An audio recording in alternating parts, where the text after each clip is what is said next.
it's a concept that is very critical to an organization in the sense that it provides a roadmap for successful organizations. In other words, we are looking at how do we quantify activities that people engage in, and in essence then, how do we make it to be the best practice? And I also gave some examples of organizations that have ventured into that, the ones that have used this concept to propel generally. So today, I want to continue with that conversation by venturing more on those aspects of how do we, the application bit of now, developing a measurement managed organization, so that we look at bit by bit, how do we then develop this kind of organization? But before that, from last week, I introduced the concept itself. What are measurement organizations? I also looked at measurement organization and tomorrow's organizations. Then we also looked at the levers of measurement organization. So on the aspect of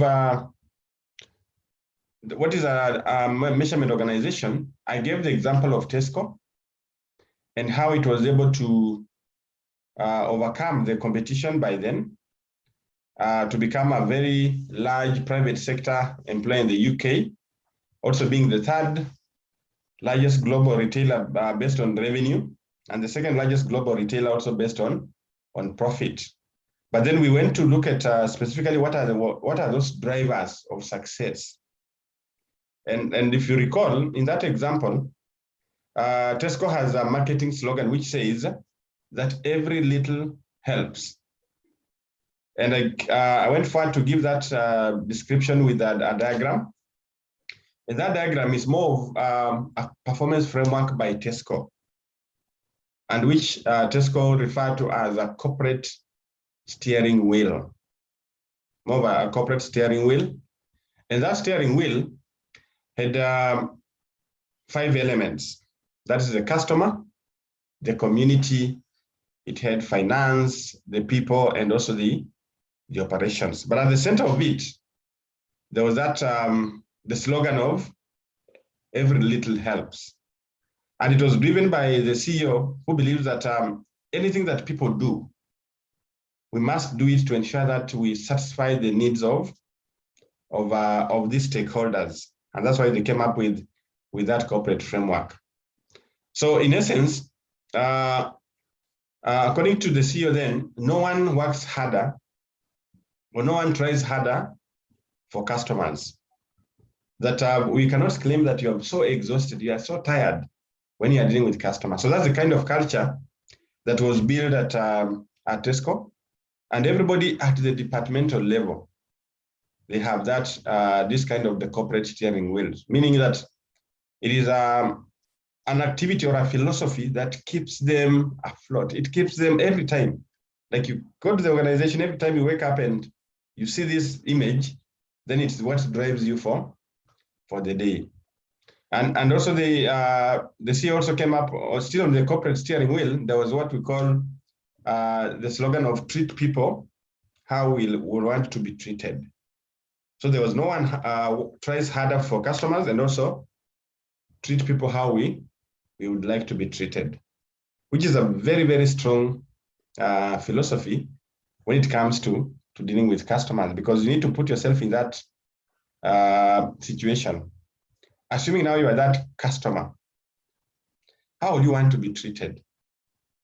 And with regard to nothing or no one tries harder for customers, then that means that everything that you do, let it not appear like you're doing it because you're being pushed, but you can do anything to ensure that the customers are happy. And once the customers are happy, even yourself, you will be happy. So that's the scenario that we got from the steering wheel as introduced by Sir Terry Lee of Tesco. Then after that, we looked at the definition of what measurement management is. And I was giving the example of a screw and a screwdriver, that everyone knows what it is. But now when it comes to utilization. If someone does not know how to turn it and to link it to the screw, then you find that they will not achieve it. So it looks simple, but when it comes to application, you find that we may have resources, but the manner in which we utilize these resources is completely different. So that was in terms of what measurement management is. So it was basically doing a good job at measurement. That means it's not just measuring more things, but it's about ensuring that what you're measuring is important, and you've determined that it's important to measure it. So it's not just about measuring, but it's about how important is whatever you're measuring. Anything that we want to quantify, how significant is it to the organization? Meaning the outcome of that is very critical to the decisions that the organization is expected to make. Then I introduced a little bit about the Balance Scorecard, which we believe that it's been used by many top-notch organizations with regard to measuring and also getting feedback. And as I mentioned, the Balance Scorecard has 4 perspectives. That is the internal business processes. It also looks at the financial perspective, the customer perspective, and the innovation, or what we call learning and growth. So those are some of the parameters that if we are using Balance Scorecard, then we tend to collect information about them. And just to give ourselves that perception, what is it that people feel about, for example, what do customers say about our services? What do they, are we likely to have a net promoter score of over 90%? Are they willing to advocate for our products? Are they willing to recommend other people to take up our products or services? Then when you look at internal business processes, that means you're just looking at the processes as guided by our procedures. Are we able to uphold the internal business processes? Are we able to follow the set guidelines for anything? For example, if a client makes a query, how long does it take for us to respond? If I'm purchasing a product or a service, how long does it take for you to respond? Then financial, of course, there are aspects of finances. How sustainable is the business? What sort of growth is it experiencing financially and all that? Then, of course, we have now the innovation or the learning and growth, where the importance is to know what sort of innovations have we engaged in, to what extent, how has the company changed its approach, working methods? Have we changed the manner in which we've been dealing with clients? Have we changed the manner in which we are reaching out to the markets? All that. So in the advent of this technology, it makes innovation to be very key. Right now, companies have gone online. Nowadays, meetings have been, because of the COVID-19, we were forced into being innovative. But you find that it has worked for many companies now. But initially, I think people were very slow in taking up the innovative measures within which they can run businesses, they can even hold meetings. But we can say thank God for COVID, because now companies that were very, very slow in adapting this technology, they have been forced to do it.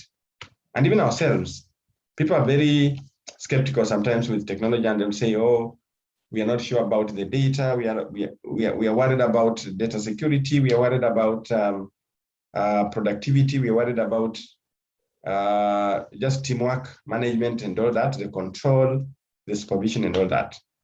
But ask yourself, how have you managed for the last 1 year and a few months? It's because you had to become innovative. We had to look at what is it that works well for companies, what is it that works well for people, what works well for our organization and the procedures. And here we are. Things are working. Okay. So generally, that was the aspect or what I discussed last week. And also I mentioned about the key performance measurement perspectives and all that, the 6 of them.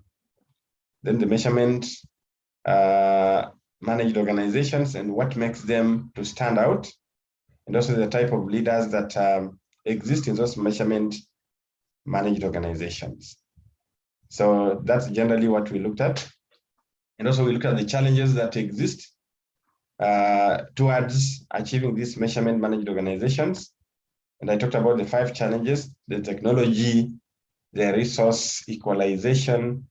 I also mentioned about globalization. I also mentioned about market sophistication, and also the new social values. So those were the main challenges that are driving organizations into adopting this or dealing with a measured managed component. And we looked at how do these challenges reflect on the competitive advantage. And also I mentioned about 5 strategies or 5 aspects where organizations have to have an adaptive structure. They have also to have an agile sort of structure within the organization. There has to be continuous innovation. There has to be mass customization and also an adaptive culture. So that way then an organization is able now to build its competitive advantage. We're able now to see the likes of Tesco as a brand. We're able to see the likes of companies. Let's say even in Kenya, we need to look at what companies do we regard as what? Top companies, and how have they built their brands? Can we attribute the growth or the branding of that company to some sort of clear or structured way in which measurement is done? There's been a lot of debate or a lot of talk with regard to, for example, Centum as a company. And people have been, when you look at statistics, Centum is like one of the top-notch companies when it comes to revenue generation, and people get very good, or you can say they have very good competitive incentives. For example, when you look at the commissions, if you look at the bonuses, people are getting huge bonuses. But you find that those huge bonuses are driven by what? The measurement aspect. People have very clear targets, and it's easy now to do it, to measure. And once you measure, then you're able now to award that. So you find that as people work to ensure that they achieve their targets, they're driven by the incentive that the company has in place. So those are just examples of how incentives can drive productivity. But at the same time, we say that as much as companies will strive to be at that point, but there are also some challenges, some impediments, whereby we said you may be measuring what we call, you employ me, okay, I'm employed, but you find that what you are driving at in measuring is not what I should be doing. So if there is that aspect of unclear targets, or maybe we have what we call measurement miscues, then you find that it tends to affect the effort, because maybe I'm putting a lot of effort, but you find that what you're measuring is not congruent to the effort. So one of the challenges we say that if the company does not come up with clear definitions of what is to be measured, then it ends up now wasting people, and also people will feel that whatever they are doing is not captured at all. And I think it's a common problem even with where we work. In many instances, you hear people saying that I'm wondering that I do so many things, but whatever is measured is very little. But then how do we overcome this kind of challenge? We can only overcome this challenge if we are clear, we are deliberate, and also ensure that we develop what we call a measurement managed organization. Also, we have challenges to do with leadership, psychological resistance, and also the cultural values. So that's basically what our discussion was anchored on last week. And also we gave an example of an organization with regard to that. So today, I want us now to take a critical approach, specifically on this module 2. In this module 2, let me share my slide.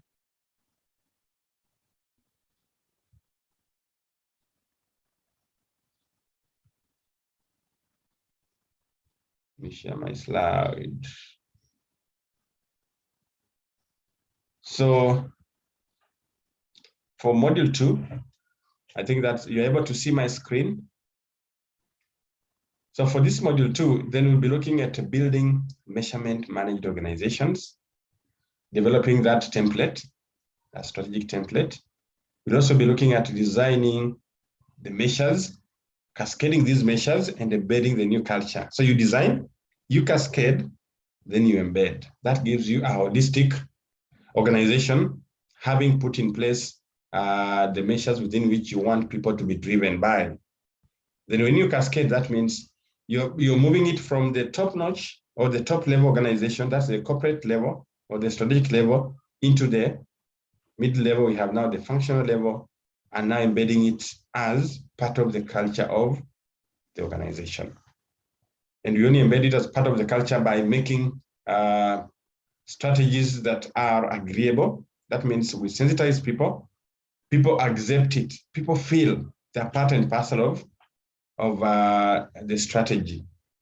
And once we do that, then we develop that culture. Perhaps just to just juggle your mind, I don't know whether if anybody has worked for different organizations. Have you ever realized that from one organization to another, there's always that an anxiety? So you're joining this organization and you want to find out, how do these people measure performance? What incentives exist? Okay.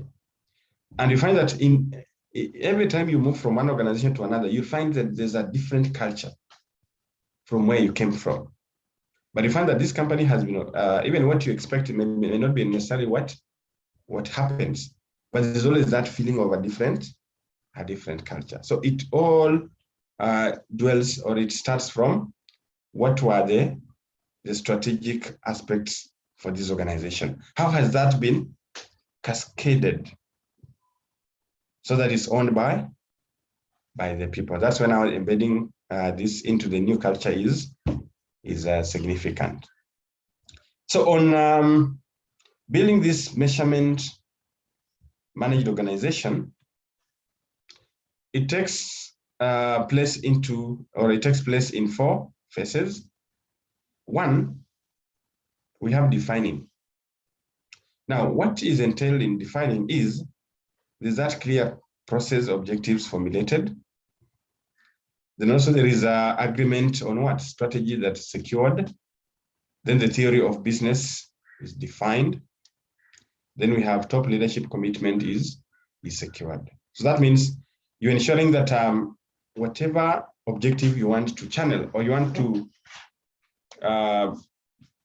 promote is clearly outlined. Everybody understands what you want to do. Everybody understands. At the department level, people understand what it is that we are looking forward to. And also we have that what we call the theory of the business is defined. Now, the theory of the business means we are looking at the philosophy of the business. We are looking at the mantra of the business or the slogan of the business. That's what is entailed in this theory of the business. So then after that, we have now the designing, then we have now cascading and embedding. So we're looking at each one of these systematically to just understand how these measurements are built. For example, now under the first one, in defining the strategy, we can say that this involves building the required agreement among the members of the executive team on the set of concepts to be measured and a well-elaborated rationale for this selection. So do we have the top management? First of all, are they clear about what sort of strategy we want to come up with? Do we have that agreement? Are people clear? Because, if management are not clear about the strategy, then how will they even share with the other members of their teams? So it has to start from the top. When we say leadership starts from the top, then these are the kind of leaders that we expect to lead the pack. They're the ones who should communicate the strategy. The ownership should start with them. They're the ones who should clearly outline it in the minds of the people. are the ones who should ensure that people feel part and parcel of the same. And that's where we look at this, the clear process of objectives being formulated. Then we look at what? The agreement being secured, and that. Then on phase 2, which is now the design, this is basically deciding how exactly to measure. Then we should address the myths and prejudices concerning what can and cannot be measured. So if you're looking at that, then you are trying to test the kind of mindset that you're trying to create. So if you tell people, want to change our philosophy, and you want to see how people are able to own the processes, they're able now to own whatever decisions that they are taking, then how does that work out? So you have that initial phase whereby you want to assess how agreeable, how are people are blending with this kind of process that we are looking at. Then also we have to look at the valid measures that we want to look at or we want to measure. What are these performance targets that we are going to set? Then also, who are these champions? Or we call them as a process leaders. Who are the champions of this change? And how are they going to carry out their targets or to carry out their leadership with regard to the people? So perhaps I would like us to just maybe to ask a question. Based on these aspects of measurement managed culture, or from what I've mentioned about currently, what is the situation in your organization? Do you regard now your organization as a measurement managed organization? Do you have very clear measures? Do you have champions of the same? Do you have a kind of culture that is embedded in the organization? Or you have a situation where there's a lot of unmeasurement or aspects that are not measured, but ultimately you're expected to perform. Maybe anybody to you can share with us whether you have this. Are you having this kind of situation in your organization? Do you have a measurement managed culture, for example? Are the measures very clear to you? Are they clear to everybody? Do people own that process? And when it comes to measurement, then do we have any challenges, or people are clear about what they're supposed to do and therefore they work towards that? Anybody to weigh into that? Maybe just share with us, what is your experience? Does this sound familiar with where you work? Does it sound a bit unfamiliar?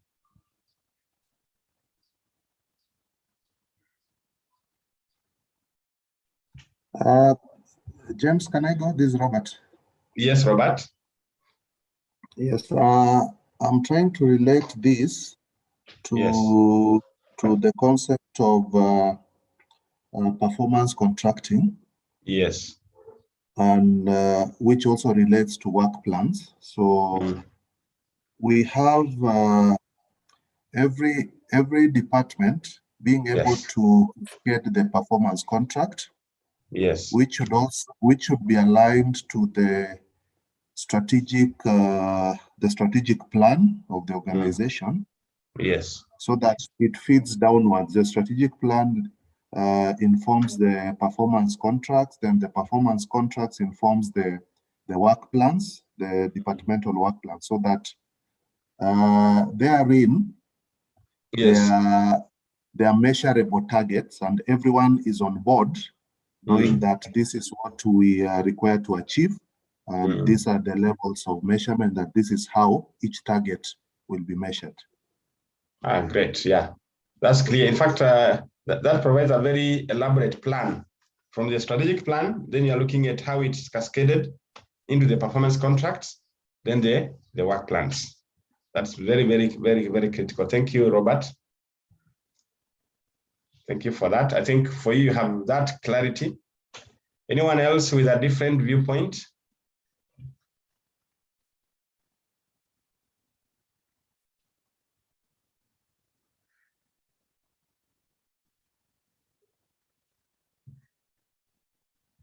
Anyone in a different viewpoint? Priscilla, how is your situation? Hussein?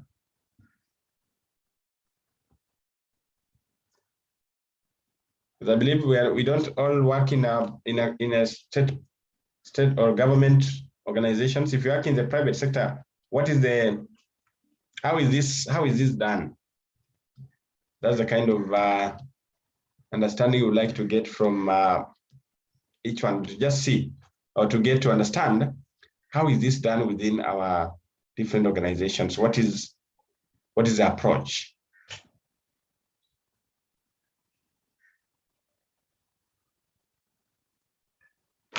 Right.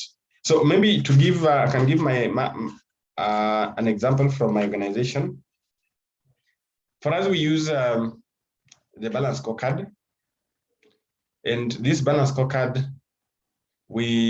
the way we customize it so that every department and every individual, their contribution is clearly indicated in the system on how it reflects on the main organization. So that you look at a percentage in a particular parameter, what's your percentage?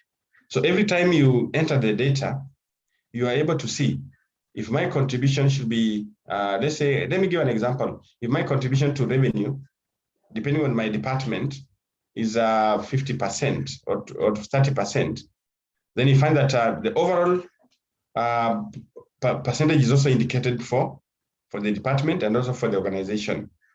So some departments, you find that their contribution towards finance is very, very low. So you find that in the Balance Scorecard, then that is captured.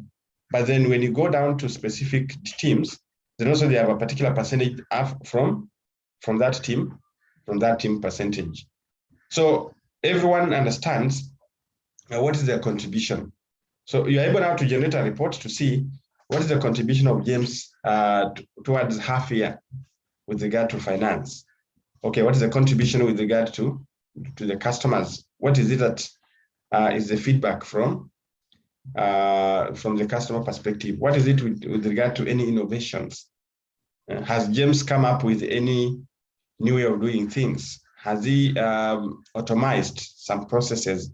Has he, all that is now captured within that. And we are able now to have a dashboard where we can clearly see what James has done for the last 5 months, or what he has done for the last 3 months. And it's very clear, and you just log in and you're able to see that. So that's essentially also how to develop this measurement in managed organizations. But the journey has been not easy, because I know from those hard copy appraisals, where sometimes after you do them, you look at them, and finally after you look at them, you sign up and you forget about them. But with this, adopting this kind of approach, is that you can just log in and check my performance last year at the same time, so that you're able to compare like to like by 2020 to June, and also by 2021 to June, and even by 2019 to June. You can just derive that information, and you're able to see how the performance, either if it's moving up, if it's dwindling, if there are any challenges, you can always bring out that and you find the way forward. So that is on the designing bit. So we need to come up with those champion leaders. Who are these people that will be in charge of the processes? Who are these people that will be developing the reports? Who are these people that will be gathering the data? And now, how will this data be used to make decisions? Then on the third phase is cascading. Now, this is the point where the power of a measurement system is unleashed, because that means we must have the strategic measurement in strategic areas that will guide the day-to-day decisions. For example, now, the enterprise-wide strategic measures must be communicated throughout the organization, and managers must undertake the strategy and receive regular feedback on their performance. Now, yesterday, we were having a summit actually in Mombasa.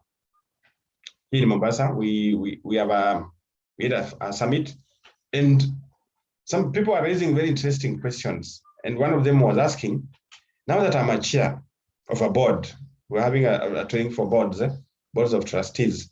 Then somebody was asking, as a chair of the board, as a chairman or a chairperson, what sort of measurement or who actually evaluates me? And we told them, or we agreed that it's all about the team that you're chairing. So there are specific measures that you have to outline. Then the team will actually assess the performance of the chair. And we had so many interesting conversations that came up, because we realized that even people do not understand what is the role of a chairperson in the board. And once you don't understand what is the role, what do they play, what is the expectation, then what will you measure? So it's sort of a very challenging concept, because it has to be clear from the targets and the work or the tasks that you expect somebody to partake. Once you have them, then you translate them into measures. Okay, you translate them into measures. I don't know how many of us, if you look at your job description, does it resonate with the measurement tool that is being used? In some cases, you find that it does not, because you realize that sometimes the jobs are changing, but your job description is the one you were given a long time ago. So then you ask yourself, how is it relevant with the kind of work that I'm doing today? You check the job description, it's a very old document which has not been revised. So then you find that it's important that every time, because of these changes that we anticipate at workplace, what happens in terms of additional tasks and all that, let the job descriptions be revised so that they shape the kind of performance measures that will come out. And that way, then we are now able to align what people need to do, what effort they need to put in place in line with what they ought to achieve. It's very, very critical. But you find that usually, because of the kind of ad hoc activities that we do, people rarely go back and find to establish whether has this new role been included in my reverse JD. You find that it's not.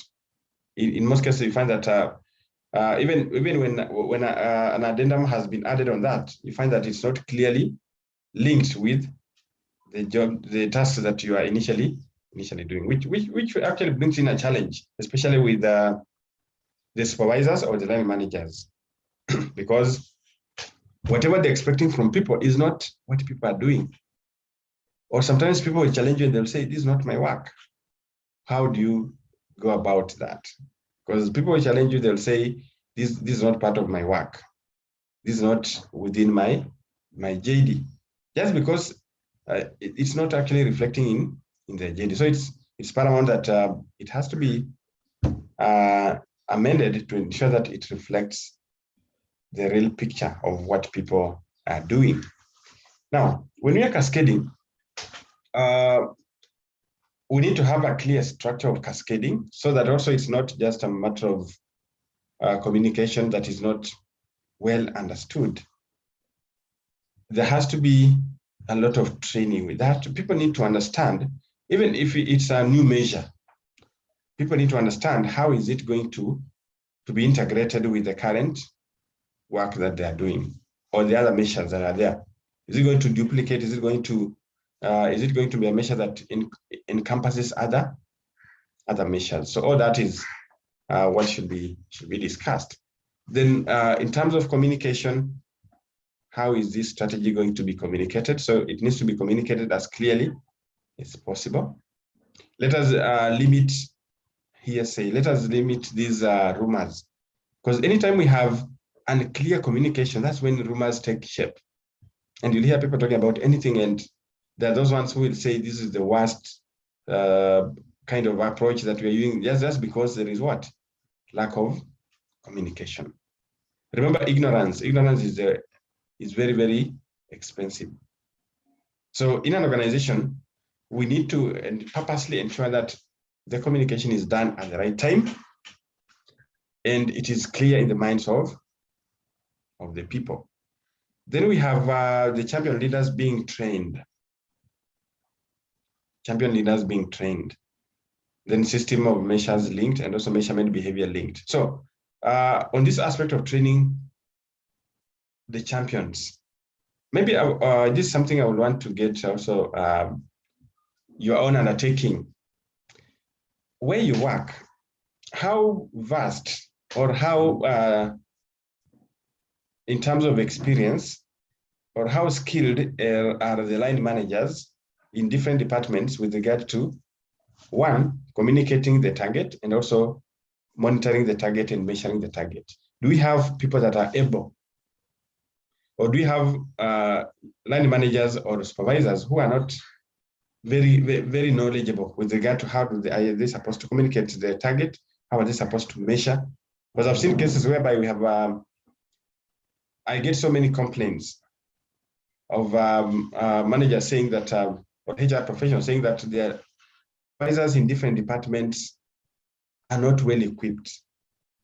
One, with carrying out performance management, even they're not able to coach people. They're not able to ensure that their members are working to improve. So there's that challenge that I've had people talking about. So where we work, do we have the same situation?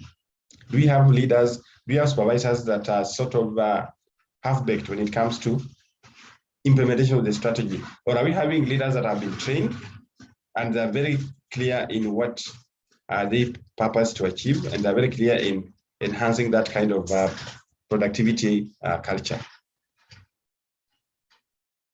Anybody or anyone to share with us? How is the situation at where you work? Can you James, Darius, good morning. Good morning, Priscilla. Yeah, I work for government. Yes. And they are up to top management. It is so clear. Yes. But when it comes to middle, up to downwards, it's not clear at all. And there's nobody actually who wills to explain to the rest. So it's like you just need to find your way out into the system. As in you just go to work and do what you can. Yes. So you find that when it comes to now saying what you've been doing throughout the year, the performance, you are left like you don't know exactly what you are doing. Yes. Okay. I see. And in fact, and you see, majority of the people are actually in that category, where for them it's just going to work, but they have no clear, and you see, even that is not tied to any sort of incentive. And then so it doesn't drive the person. So you just go to work, do your things, you go back home like that. And Isn't also, it? James, let me add on something. You find that even when you're added more responsibilities, they are not included in what you do, yet you find that most of those additional responsibilities are what you do in everyday work. Yes. But they're not put in any, they're not clear in your targets. In the targets, they are actually not there. So when you're filling in the targets, the performance of the year, you'll find yourself so mixed up. You don't know what to do. Yeah. Yes. So you end up being evaluated as a poor performer or a fair performer. Yet you've been doing a lot of things. Yes. Which are not captured. Yeah, actually that's a gray area, because as I said, most organizations actually they don't do that. They don't update the targets so that people know that this is what I'm doing, and therefore it has to be part of the expectation. But you find that people do so many things, but when it comes to the assessment, you find that you're being assessed on things that even you spend less time on. But the one that you spend most of the time, you're not there. And that's what has brought about the attitude towards these the measurements or the performance appraisals, where people feel that it's not a very objective way, because I do a lot of things. I do so many activities, but at the level of measurement, not all those aspects are captured. So then the question is, how come I'm so busy, yet whatever measures are being used, they don't resonate with what I do? So thank you, Priscilla, for weighing in on that.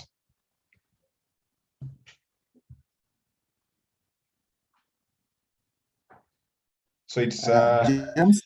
Yes. Yes, Robert. Maybe I could also just share something about that. Huh? Yes.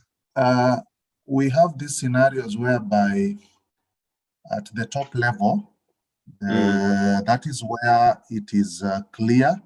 The top level management are clear on the measures, but there is that notion that they are not the ones to implement. The implementers are at the lower level, and yet the same has not been cascaded. Yes. So that lack of participation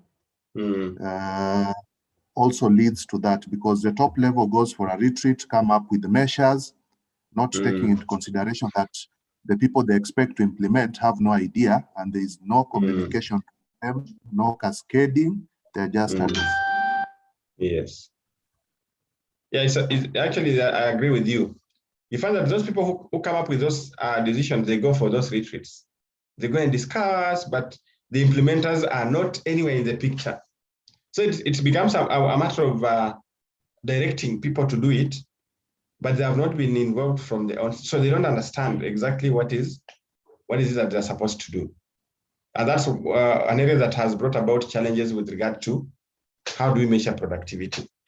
Because yes, we talk about productivity, but then when you look at the clarity, you find that it does not exist. Clarity of the measures, clarity, the ownership, the participation.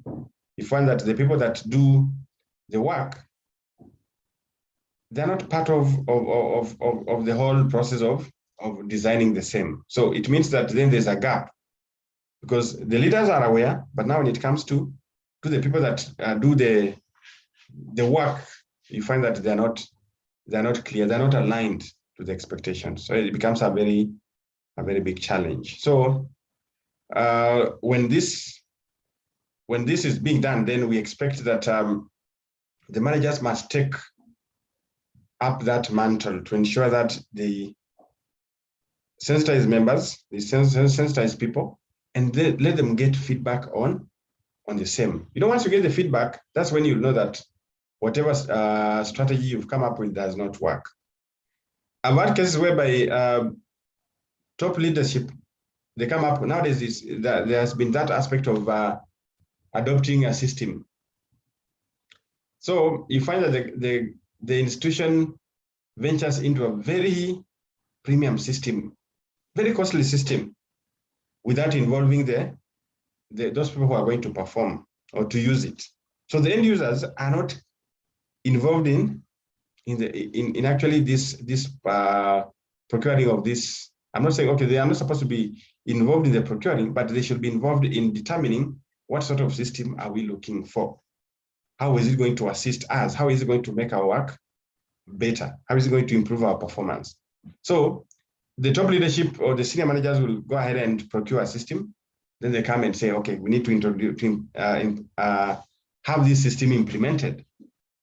So at the initial stages, staff are grappling, they're trying to see, how do we use this system?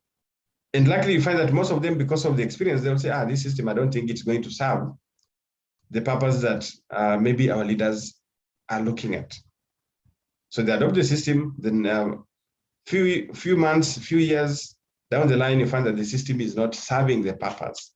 Then again, you find that they have to, again, from the feedback now, they say, okay, so we need to get another system. So these are the issues that tend to limit the aspect of the user and the system in terms of compatibility. So that if you don't get the right feedback from the users, then you find that we'll end up spending and investing in systems that are not critical, that they do not serve the purpose that we intended. So, as any person who is a vendor, they'll tell you that this is the system that you need.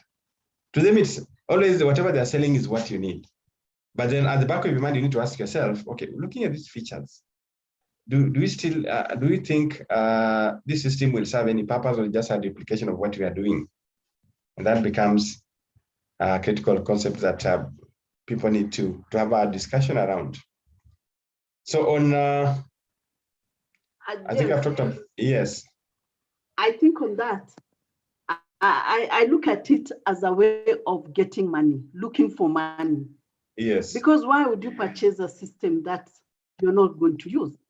Or yes. a very valuable system, a system that would add value to an organization, but you just decide after purchasing it, you're not going to use it.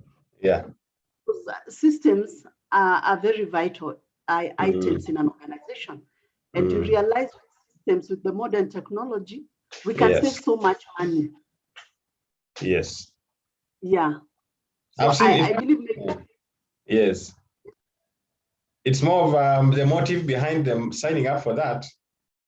You find that it's skewed to their own interests, apparently.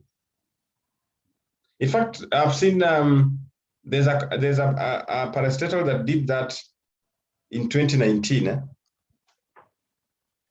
They went for this SAP, but you find that when they procured it, the price was very, very expensive. Now, when it came to the implementation, they have realized that they procured from a wrong vendor. And that even cost now the jobs of the CEO, the procurement, and the legal person actually were on the line. So they had to leave because of that kind of procuring a system that does not meet the expectations of the parastatal. So they had actually, I think by the end of last year, they had to leave office because it became a very big scandal. They procured a system. They claimed to have acquired the best system, but when it came to implementation, it couldn't work at all. Then we look at the budget allocation; it was just out of this world.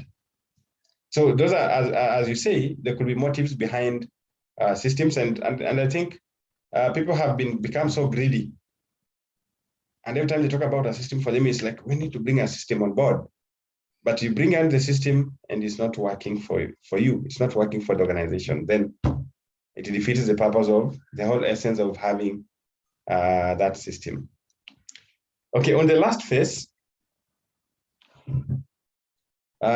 is all about to get the best out of the measurement system, and it calls for alignment. There has to be alignment, there has to be integration, there has to be link, so that we have other subsystems tending to converge into this main system. The other process need to converge into this main system. That way, then we get a very seamless flow of work, or even the processes that we endeavor to partake.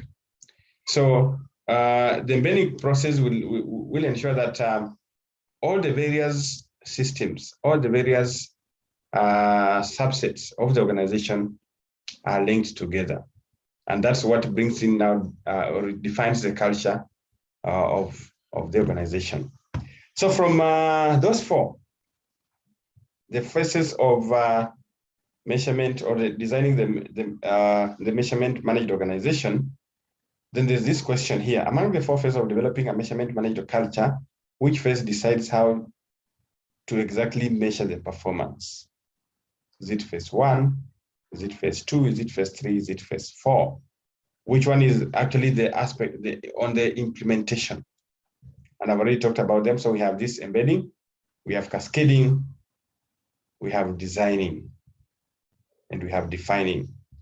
So from defining, designing, cascading, and embedding, which one decides how to exactly measure the performance?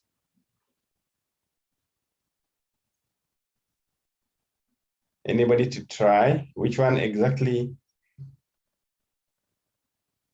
gives that decision on how to exactly measure the performance? Can I try? Can I Yes. try? Yes, please. My name is Vivian.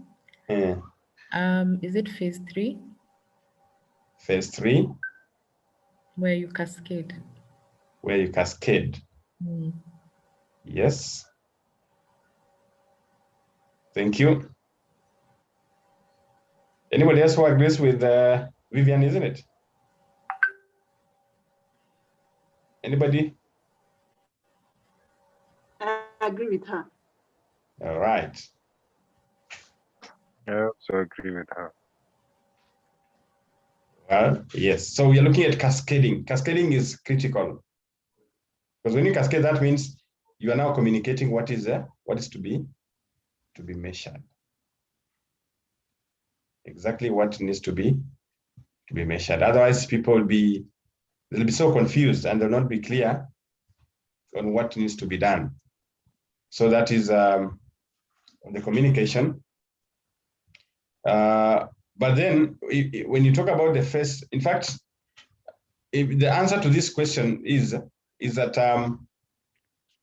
all the phases are interrelated. That means the aspect of knowing what needs to be measured should start from the first phase. But then cascading bit is when now we are talking about the integration. So you're looking at now the aligning bit. So are they aligned? Have we aligned from the definition?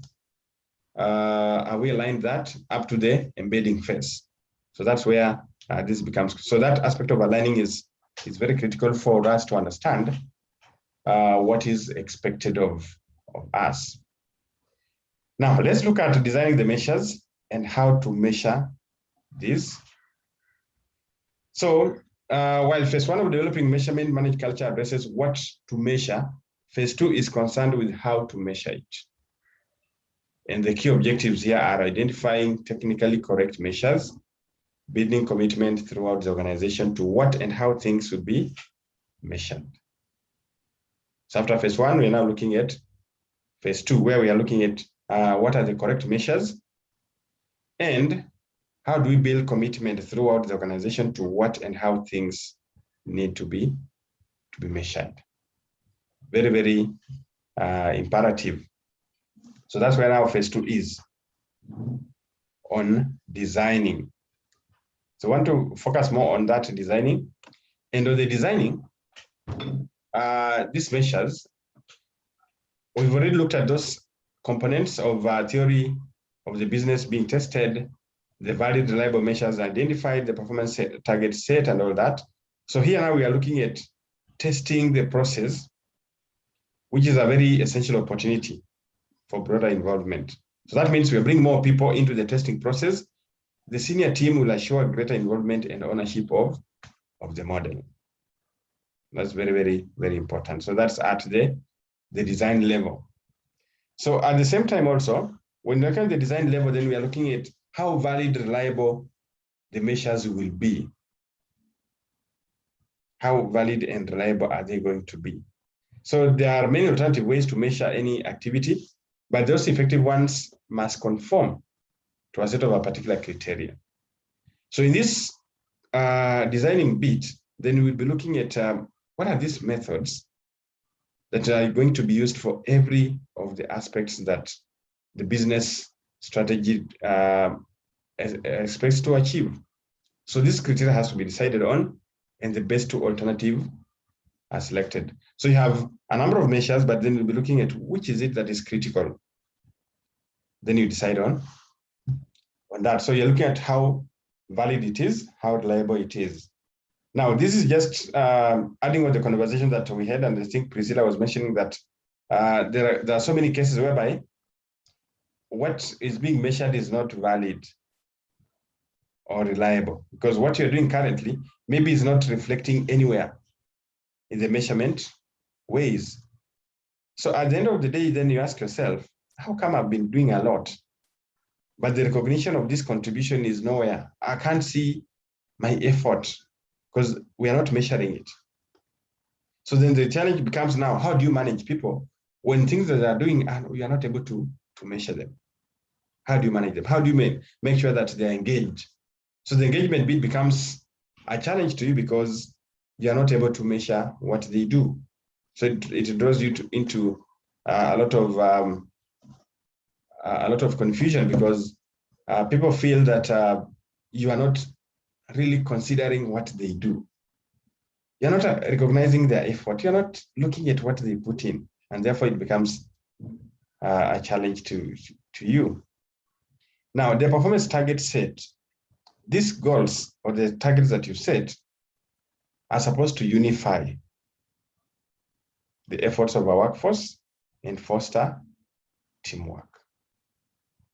They need to unify the efforts. If they're not unifying the efforts, then those measures are skewed wrongly. But they should actually unify the efforts of the workforce and foster teamwork. That means we're looking at collectively, are people able to celebrate the effort? Are they able to say, well, this is what we've done? Are they able to say, this, we can attribute it to the teamwork that people have put in? We can attribute to the effort, the tirelessness that people have sacrificed their time to achieve this. That's now the question that will be lingering in the minds of people, that we need to, a goal that is what? Unifying. Then it has to be also clearly linked to the strategic intent, the intention of the business, the intention of the organization, the intention of where we want to be, so that we're able to see what sort of improvements are we looking at. Are we going to achieve this gradually? Is it going to be a phased approach, or how do we achieve this? Where must it be breakthrough in nature? How is it going to be achieved? Then also we look at what we call force outside the box thinking. So you're looking at, is it going to make us to think outside the box? Is it going to make us to be innovative? Is it going to make us to just juggle our minds on how well can we come up with something that is that we want to do? Then how do we help these performance targets to communicate the expectations? And that can be done through a program. Then we have what we call Transcend Leaders. Transcend Leaders are people that they'll be leading the change process. They'll be the ones that are elevating people. They're the ones that will motivate people. They're the ones that will coach, the coaching aspect. Do we have this kind of leaders? Are they able to partake this kind of approach? Do they make people feel that they can move from point A to point B? Are they driving them? Are they, we are looking at a leader. When we talk about leadership, we are looking at somebody who is able to elevate you to greater heights. This is somebody who is able to evoke some sort of oomph, some sort of energy into you for you to propel. This is somebody who is able to identify the talent in a person, is able to identify the kind of talent that this person has and what else can be done to ensure that they're utilized effectively. So the clear targets will drive effectiveness of the strategic measures. Then the process leaders. Now, these are the ones I said they are very significant. So we'll be looking at the alignment that is going to be there. So we're looking at the leaders. If it's a departmental leader, if a section head, we are looking at how are these leaders aligned with regard to what they want to achieve, so that we don't have maybe leaders in different departments thinking that they can operate in isolation. For example, you cannot operate in isolation yet you belong to the same organization. So we look at how is the synergy achieved through this alignment. So there's a lot of importance that needs to be put on how these leaders are able to propagate this measurement throughout the organization and to achieve the commitment across the different levels of management. So it's therefore necessary to involve them in building the measurement system. Now, this brings me to the next topic, which is cascading the strategic measures. Cascading the strategic measures. And on cascading the strategic measures, it involves communicating the strategy and having the units across the organization develop measures to monitor the implementation. So that means cascading will remove the strategy from the realms of the top and bring it down into the open and make it real. It's like you're making it real. So people will be looking at the strategy. Sometimes you look at that strategic plan to be it's a big document, yes, and it has a lot of long-term expectations or targets. But then to make it real so that people live by it, it means that it has to be cascaded.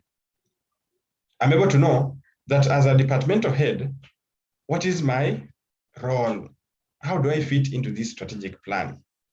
And I like the way I think Robert was explaining about how the strategic plan is broken down, or it's cascaded into the performance contracts, then the work plans. So the work plans, whatever you're doing at the work plan level, should resonate with your contract. And you find that the contract emanate from what? The strategic objectives.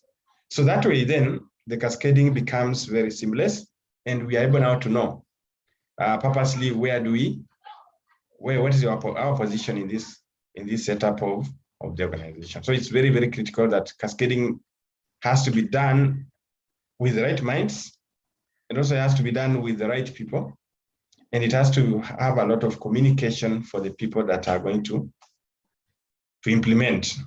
That way, then we will ensure that we are sure of getting the right feedback from the people. Because once you cascade, I know that as for my work plan, this is what I do. I'm able to report that. I'm able to clearly, because with the work plan, I'm able to know, have I achieved my quarterly targets, for example? Have I achieved my monthly targets?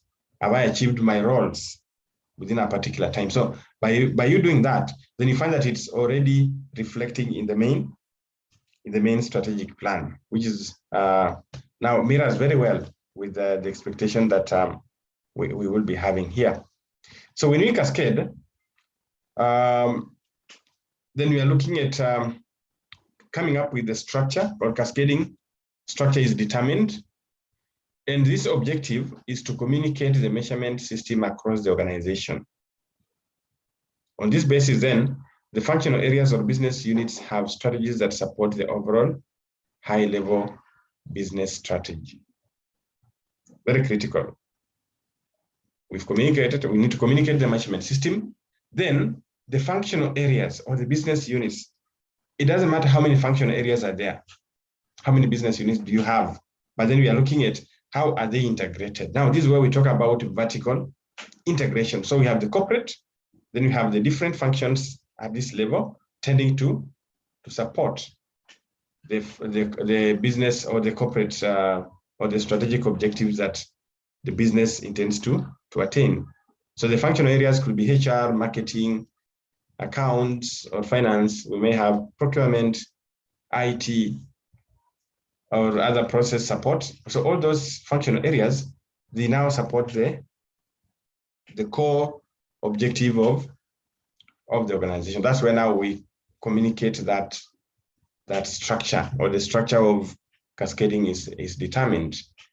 Then when you communicate, that means you're looking at the different stakeholders, looking at the different players within the organization, okay, so that they develop their own goals, the strategies, and the measures of tracking progress.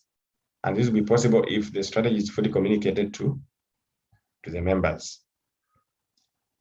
Now, every time we face challenges at work, or we face resistance because communication is a problem. Communication is a problem. But whenever communication is done properly, you find that people will be very clear in what is expected. But anytime we give that doubt, when communication is not done properly, then you find that it creates a lot of anxiety, and people will come up with their own fictitious thoughts around the strategy, or they come up with their own thinking around what's going to be measured. And that way, then it erodes the whole essence of having clear strategies that have to be measured. So it is important that we do the communication, or this strategy needs to be communicated. So as a leader, as a manager, then this becomes a responsibility. That do we ensure that people understand their role, do they understand what needs to be put in place so that we are able to track their performance or to track their progress in their work that they do? Then do we have people that are trained? That's another question that we need to ask ourselves. Do we have people, or the leaders, are they trained? The champion leaders that I said, are they trained?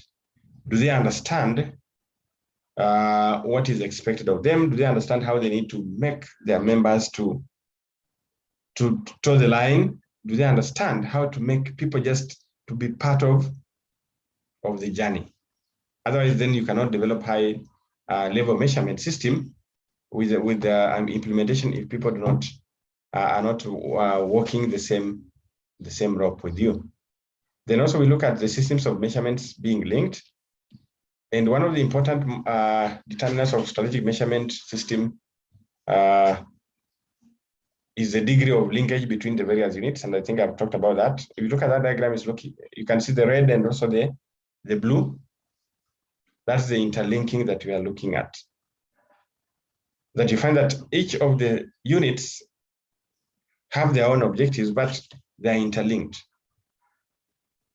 There's a point of convergence, so that every lower level unit has a scorecard and can find out how each of its measures is linked to the high level scorecard. And also how is it related to the parent company. So very, very important concept. Okay, then the behavior. So measurement behavior has to be linked. The ultimate purpose of strategic measure is to change behavior. This means linking organizational measures to individual and team accountabilities. So that is with regard to this behavior. So maybe I can, let me see, what time is it? We take a break, then we'll start with this story or this case example, then we proceed from there. So we can take a break of 10 minutes just to maybe to stretch. Then we continue from there the next 10 minutes. Okay, is that agreeable? Yes, that's fine. Okay, fine. Let's take It's agreeable. So that means 10 minutes from now will be 10 o'clock. Yes, 10 o'clock. 10 o'clock. James. Yes. Give us 10:05. At least we take tea. Oh, you take tea, yeah? Fine. Yeah, 10:05. Fine. Okay. Yeah, fine. 10:05 is okay. Yes. Thank you. Thank you.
Okay, we are back.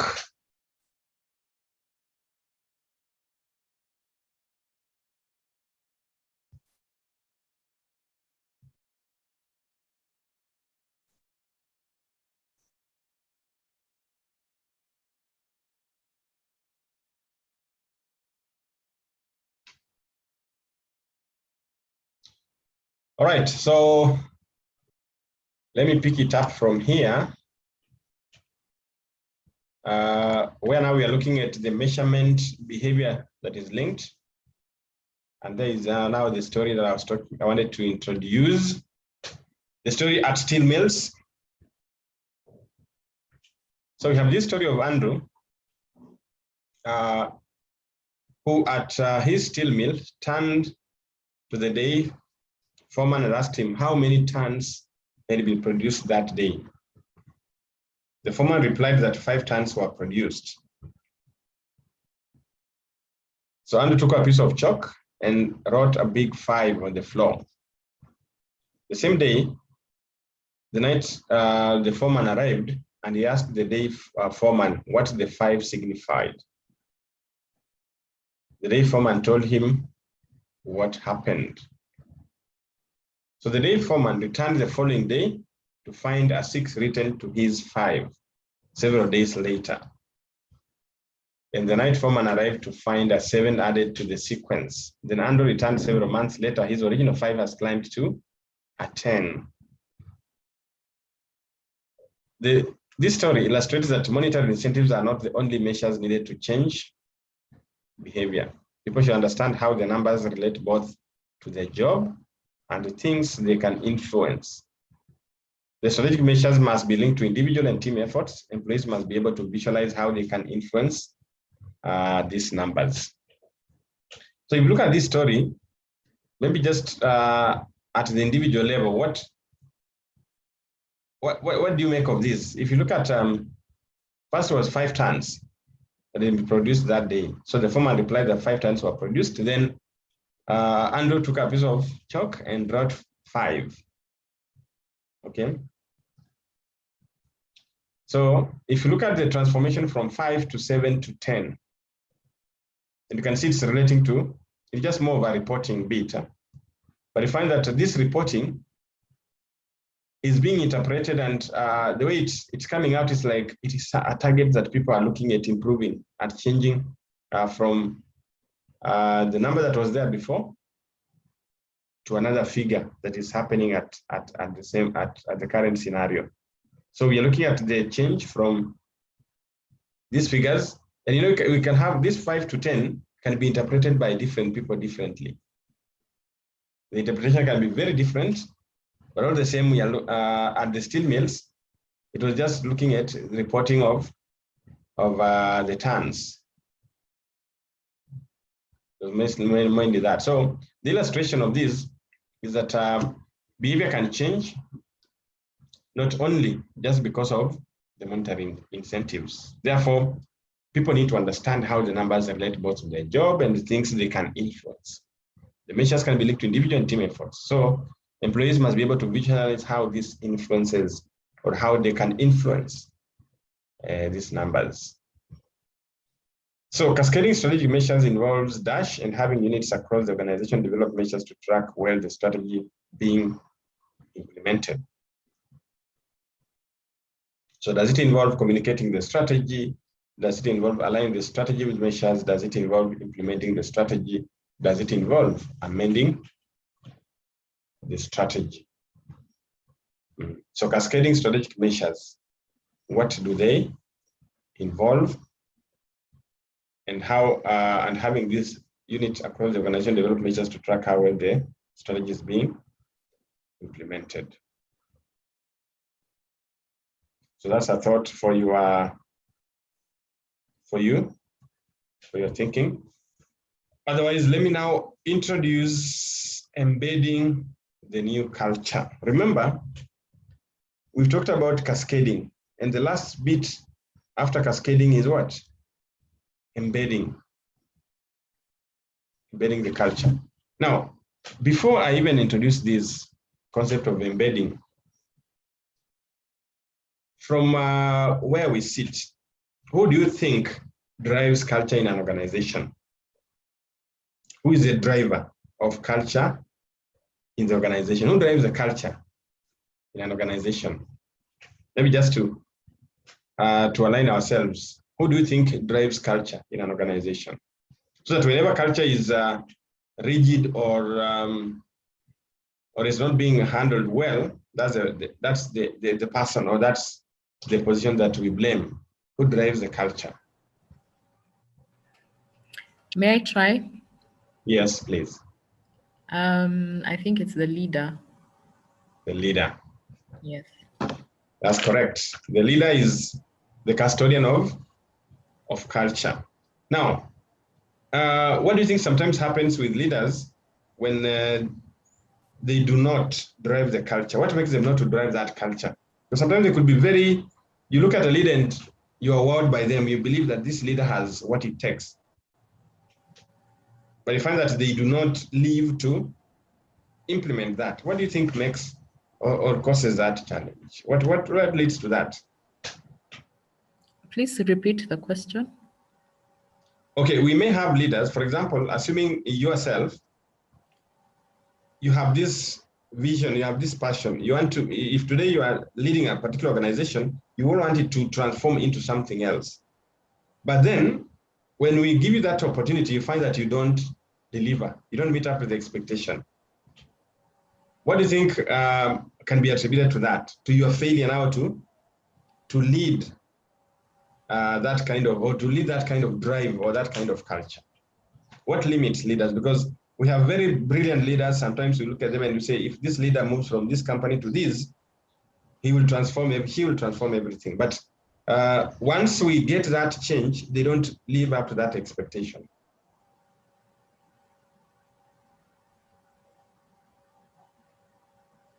What do you think limits them from performing?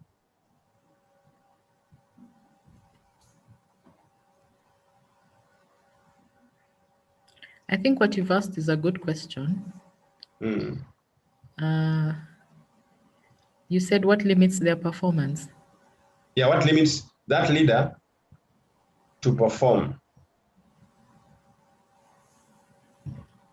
It could be not understanding the vision or how to go about what do you say? How to go about how to execute their role. Yeah, I'm just making an attempt. I don't know. Yeah, it could be lack of understanding of what is expected of them. Yeah, that's pretty, yeah. It could be a reason behind that.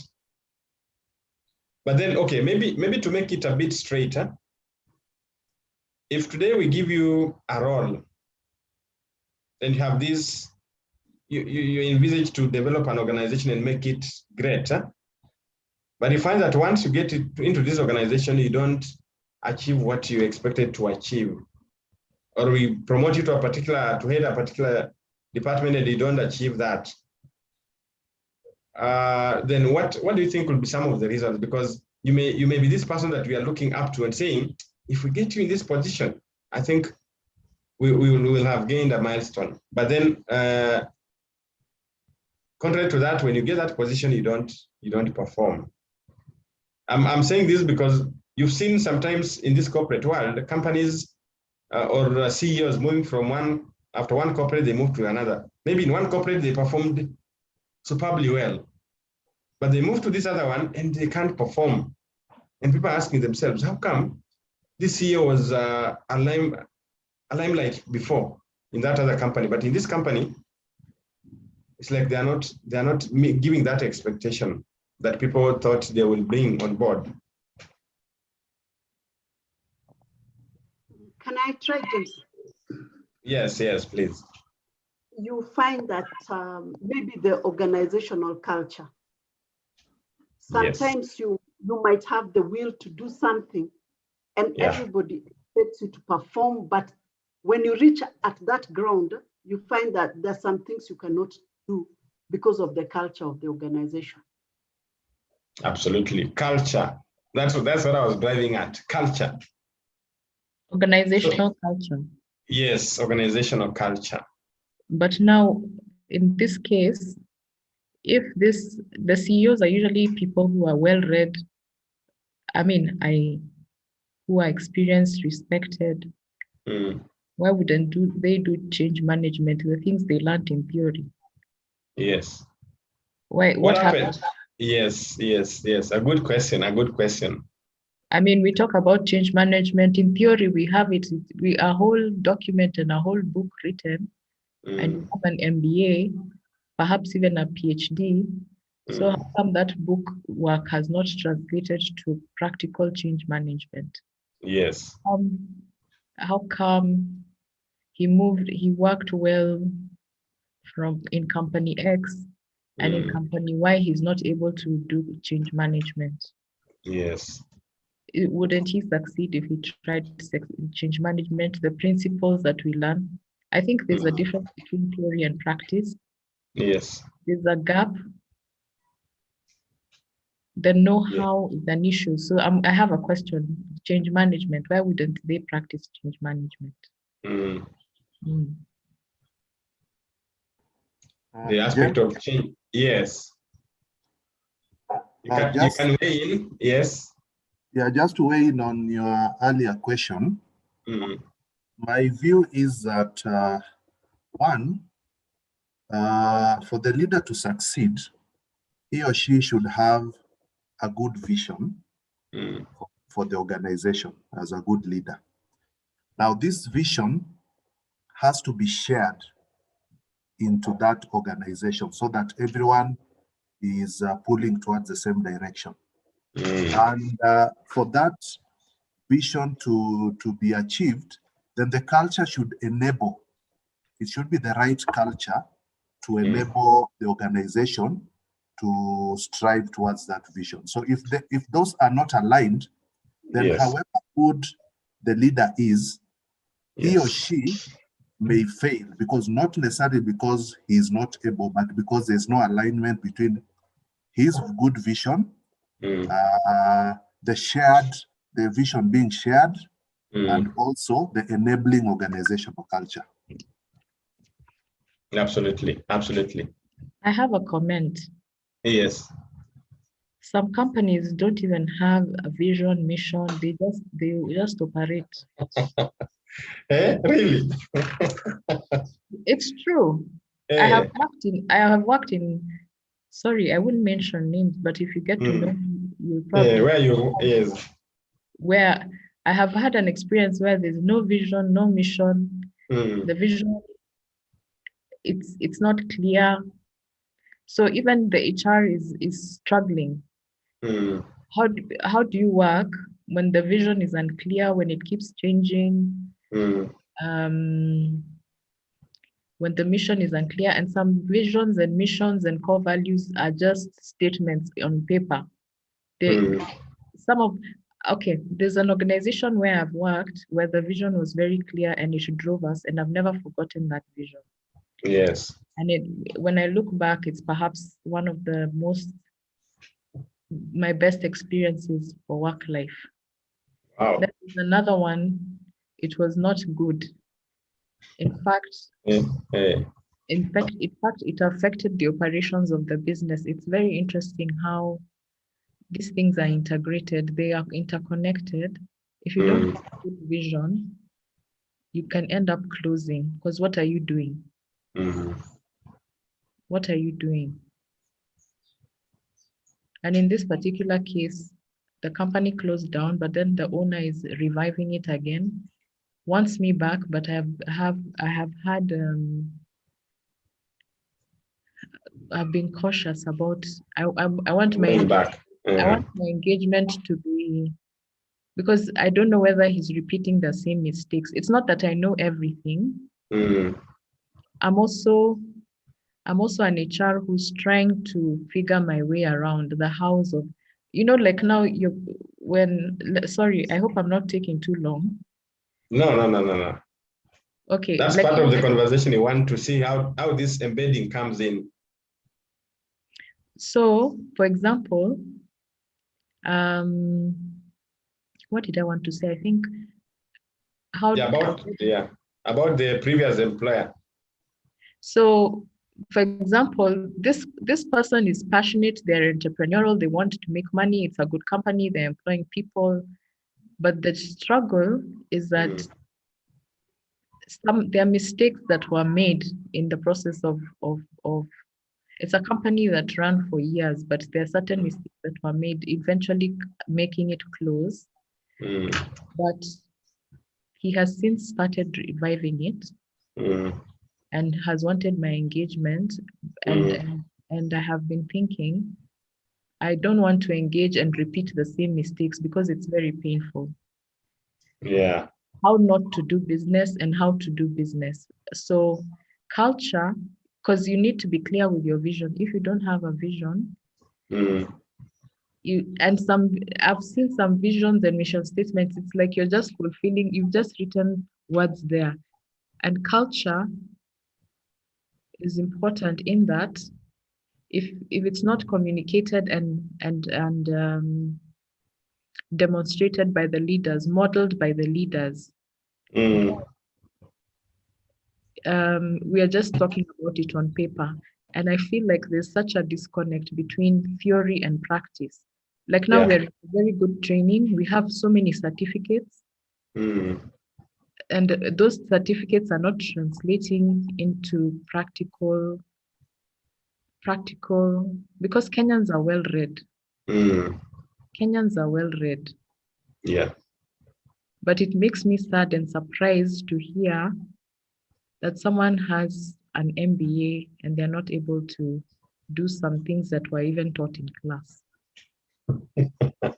Yeah, and it's a very sad situation actually. Yeah. I think it's been more people. I think there's a disconnect. Yes. Yeah. So even understanding concepts and understanding, taking time to think and reflect and work through issues. Yeah. I don't know if I'm making sense. You are, absolutely. You are. Yes. So actually in this case, thank you for weighing in on that and also giving us that background of having worked in an organization that one has a clear culture and another one that completely does not have clarity in processes and in things, and you're saying even they don't have a vision.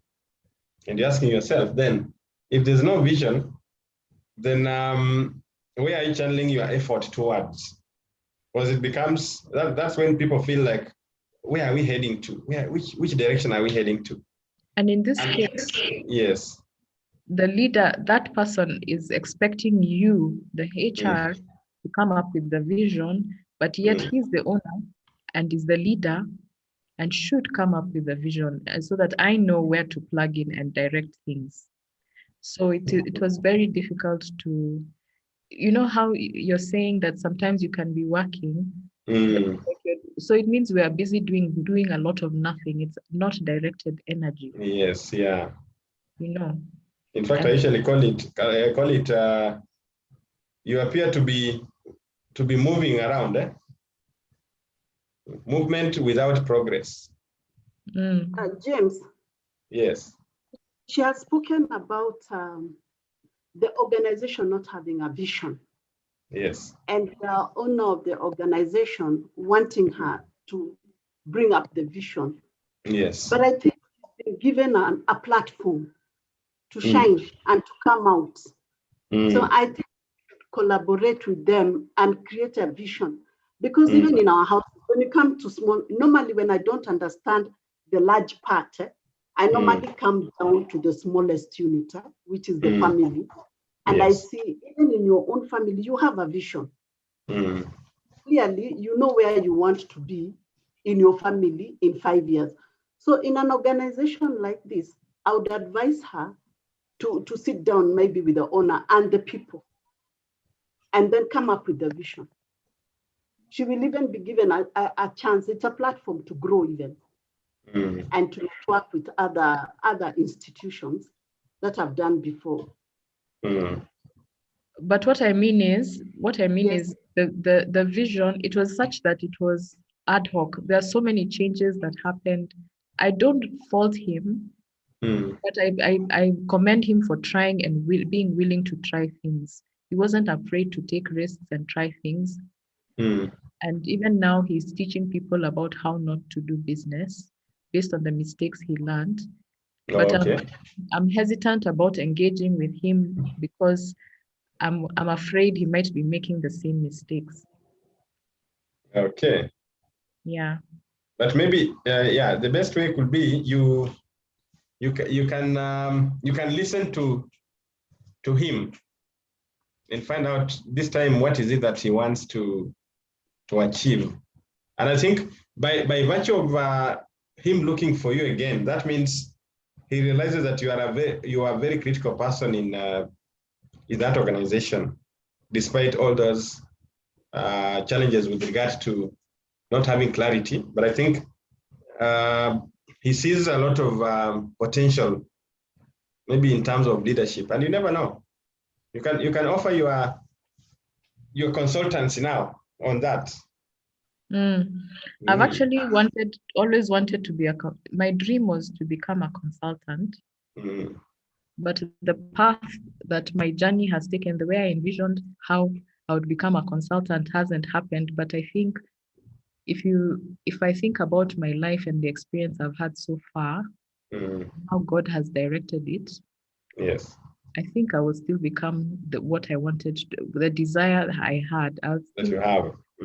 Becoming a consultant, but I've had struggles trying to get into employment. I've had jobs, yes, but for the most part, I've had gaps. And HR jobs, I would go for interviews and professional, what do you call it? I feel like I became a professional interviewee. I wouldn't proceed to the next stage, and I would be wondering why is that happening? And but as a recruiter, as an HR person, you know that people choose HR people based on, they will say they got a right fit.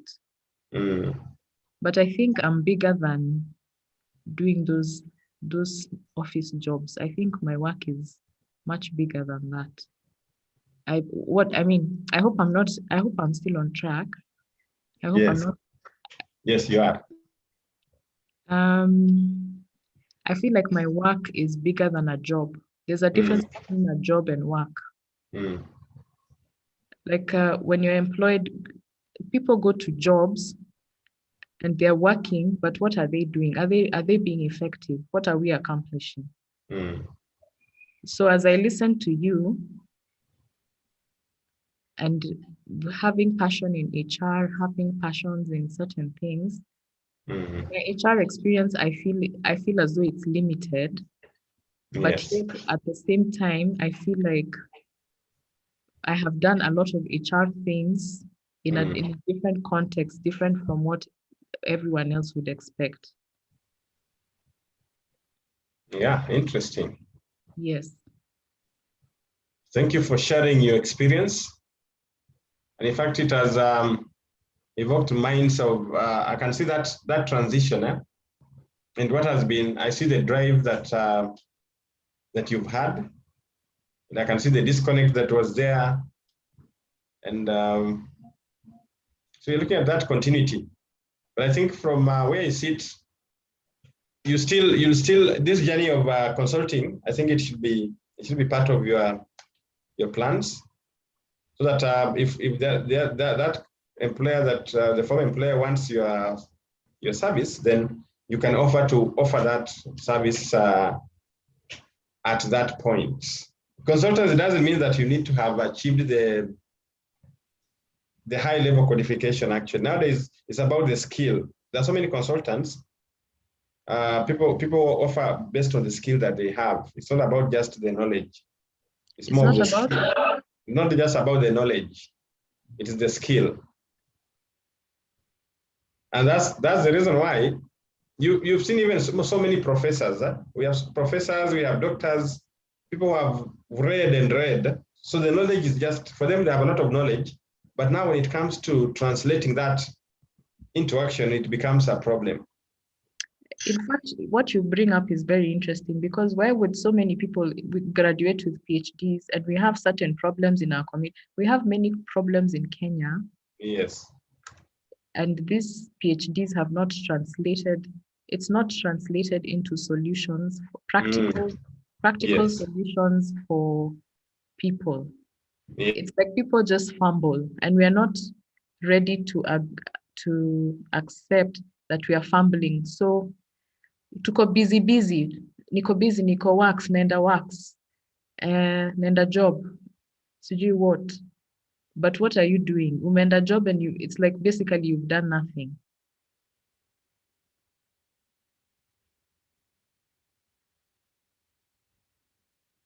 Are you with me? Yes, we can hear you. It's as if he's frozen. Yeah, I think there's an issue from his side. I think James is frozen. James ufreeze saa hizi sijui kwa nini. Haya, ama niko on.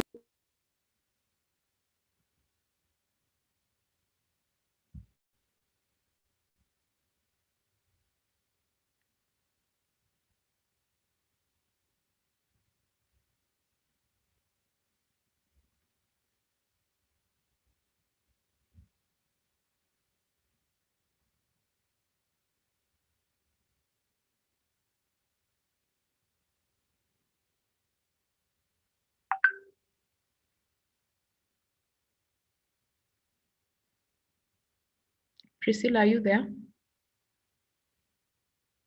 Yes, I'm there. Well, I don't know if the others can hear us, but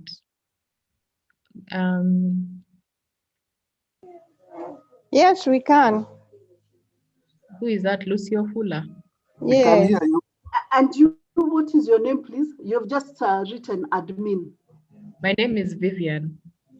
Oh, Vivian. Yes. I wish I was you, Vivian. Because? Because I would go and do a vision, mission statement for those people. I would work with them. I'm seeing a future for you. But I'm also seeing, and sorry for judging you, I'm also seeing you're a very careful person from the way you're talking. I've not even seen your face, but from the way you're talking, I am seeing you're a person who truly calculates your move. You don't want to make any mistakes.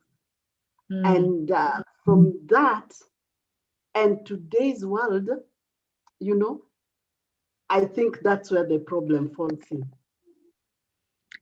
It's just that I've not shared all the experiences. Yes. But how do you come up with a vision? Is it me, the HR? Do you do it collectively as an organization? Is it the leader to dream on his own? Or is my role to fuel the process? From what I know, the vision has to be a discussion by the leadership, drawing from what was the intention of the organization in the first place. What does the organization do? So there has to be a discussion around that. Now, I think one of the issues was that the organization was a one-man show.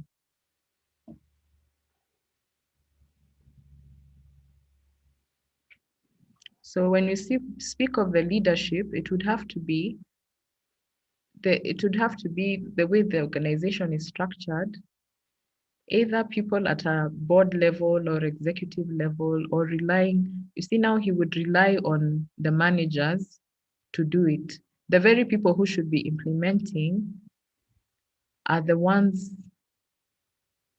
very people who are implementing are the ones expected to come up with the vision. So I don't know, he needed a board, I think. He didn't have one, he was a one-man show. Okay, you may realize that at times, an organization or a business may have a vision, but it's just that it's not documented. Because ideally, whenever it starts, there is a purpose why that organization exists. And there's somewhere where they want to go. So many times you'll find that it's not just documented and put down as a document for people to be able to see, but somewhere even at the back of someone's head, even if it's a one-man organization, there's somewhere where they want to go. And that would be their vision. So to me, that's how I also look at it. Thank you. Thank you for weighing in. Sorry, I had lost some connectivity, but I'm back. But I like that conversation on, especially that the vision, the leadership, the culture, and all that. And especially that understanding that it's not about knowing more, but it's about doing. I usually tell people it's not about knowing more, so that you tell me so many things that have happened, but it's about what is it that you've done. And that's sometimes, so even when you interview people for leadership positions, you ask them, what have you done? What is it that you've done that we can say your contribution, this is what you did in a leadership position, this is what you did, you influenced people like that. Otherwise, people will tell you so many theories about how things can work. But then the question is, have you even just translated 10% of that? And that's why you find people trying to find reasons to explain, but it becomes tricky. Anyway, so thank you for that conversation. I think it is difficult to admit that. I think it's difficult to say, you know what, I don't know, I need help. How do you do this? I have no idea. You fumble your way. Yeah. So you keep just going to work, doing things. I don't know. Doesn't it make it meaningless? Yeah, it does. Okay, in a way, it gives you that opportunity. Like I think it was Robert who said, or it was Priscilla who was saying that in that kind of situation, then you have an opportunity to shine. Now that it looks like now you're the only person that can derive that vision, and when you drive that vision, then you're the one actually who can advocate on how that vision can be driven within the organization. Can we have a team? Sometimes you find that these entrepreneurs do not have a capacity to have a board, but they can have a team of, we call it just an executive team, for example, a team that can drive the business. Then with the time, that's when they bring in the boards, because I know there are so many of these SMEs that don't have boards at all. But we have those ones that are doing very well, just because they have identified a few leaders within the organization who are driving that business. And in fact, it works very well if the owner of the business or the leader also empowers the team that that he or she is working with, so that this empowering now enables them to own the process. If it's a vision, then they're the ones that will cascade that to the people. They're the ones that will communicate that. And you see, the communication, if it comes from the team leaders, it's likely to achieve more acceptability than if it originates from one person. And that's why you find sometimes the CEOs or the business owners, they tend to fail when it appears like it's them. You know, if people are looking at you and thinking, is it the director is the one who is forcing this thing to us? So it doesn't look like it's an objective way, but then it deviates, because now people start looking at it as somebody's trying to embrace this to us. But then if it comes from the team, then we'll be looking at it as a collective sort of responsibility. So I think for me, I will urge you to look at that as a journey. And that's part of these are the experiences that now you need to share with people and let them see how it has also changed your mindset, and how do you view things today, and what sort of learning do we derive from your experience. And that's where now when you talk about if we look at now the embedding bit of culture, that comes in very strongly from that kind of conversation that you've had. So the embedding part. And by the way, sorry to interrupt. Yes. And by the way, he would expect me to come up with performance. He was very interested in performance issues. And he would expect me to check the performance of the workers, come up with trainings and things like that. I think I did my best, but I used to. Anyway, it's a learning experience. I have many experiences I could talk Many experiences. about. Yeah. In fact, I'll be interested to pick up offline with you, but I think you have very interesting experiences. Yeah. All right. Good. So I think we started from when I was introducing this bit, I said, what will make you to fail? Despite your energy, despite your purpose and all that. And I think most of the reasons that have originated from the conversation, I think they're very interesting, because you find that they range from the organization itself, the culture that is existing. If the vision is not shared, you may shine in one organization and you don't shine in another one because of the underlying other reasons. And generally, if you look at embedding culture means you're making people to just, whenever they wake up, they know this is what we are doing. Now, I want to give you an analogy. Okay, similarity with the aspect of embedding culture means today, how come most of us will still buy, if you go to shops or supermarkets, we are going to still buy Omo. Why do we still buy Omo? Why do we still buy, I'm just looking at those brands that have been there before. The reason why we're still buying the same brands is because this brand has positioned themselves, or it has positioned itself in our minds. And therefore, every time we are thinking of quality, we believe that the brand will provide us that satisfaction. It will give us that benefit, that thing that we trust in it. We trust the brand, and therefore we get value for the money. And the owners of this brand, what they have been doing is every time they communicate to us that the new Omo, the brand that's coming up, has this and that. They give you the benefits that the new brand has. And at times it's just a matter of psychological. It's not that they're telling us that they have brought enzymes, they have this and that, but it's just a matter of trying to establish themselves in your mind so that you look at them as continuously learning and giving you what you want. So they look at the general trend and look at what is happening, then they'll come up and say, we have a new brand, or this, the repackaged brand has this and that and that. So that in itself, it enables now the user to see value in that kind of brand. So the same, if we have a vision that we've put it in a document and that document has never been shared, even in meetings, the CEO or the director has never mentioned about what is it that we drive to achieve. You know, it will just be forgotten, but it's there. You find that they have it, but because it's not made reference to, every time you don't make any reference to that, then you find that it's not, you won't get that kind of support that you are looking at. And that's the essence of, are we able to put this culture as part and parcel of the activities that we do? You may not recite the vision as it is, but normally what happens is the thing that drives the business, every time you remind your people that it is our role to ensure that we give customers the best. And that means if we go back to your core values, you can see customer what?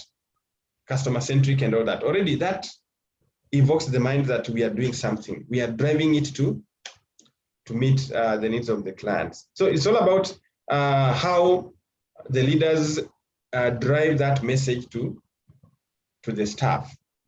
They may not be referring and saying that, you know, our vision says this, but it's like you change your strategic goal to mirror what your vision is. And that's usually what, if you look at strategic planning, you find that the plan, if you look at the core vision and mission, then you translate that into what? into objectives. The strategic objectives then are cascaded into the work plans. So anytime you're doing that, you find that you're already aligned to the main business idea, which sometimes we say, as much as we may not have them written anywhere, but you find that once we know this is what we are purposing to achieve, then it gives us the direction of where we are headed to. But it's very important that people should know what the vision is. I know in many organizations, not all of us know what our vision of the organization is. In fact, in one of the trainings, we said if, I think there's one trainer who said he wanted to give a gift and he had 1,000 bob, and he said, I just want one person to tell me what is the vision of the organization. And you can imagine that 1,000 was not given out because people fumbled and they started Googling and doing that. Then he said, I just wanted it to be on spot. You just raise up your hand and tell us the vision. That's when we realized that people really do not know the vision, but people try to explain what it is. And we could see that ownership bit. So as much as they didn't exactly say word by word, verbatim, but now they could, when they try to explain, we could see what that intended to be. So when you're embedding this culture as leaders or as heads of departments, then what our role will be to focus on these areas, that's managing the business by the strategic performance measures. Then we look at linking HR systems to strategic performance, developing IT systems, and continuously improving strategic performance measures. Can I make a comment? Yes. Or how should we go about this? Am I allowed to interrupt you as you go? Yes, yeah, you are. I'm reminded that I have had the privilege. I've explained an experience I've had with one organization, but I've experienced two organizations that have had very clear. There's one I know that's very good with their vision, very good with their strategic goals, very good with it's very intentional. In fact, it's like I would say it's I don't know whether to call it a model organization.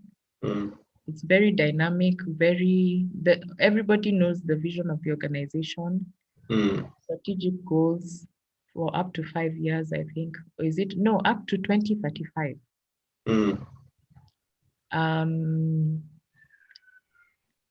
So it's not just that experience that I've had with so there's that one where there was a one-man show, and then there's another one where it's very, very clear what is wanted, what is needed. So the issue would be to help the employees within the organization to embed, for the clear vision that has been communicated and the goals and everything that has been communicated to be translated into right to the ground, right to the smallest person in the organization.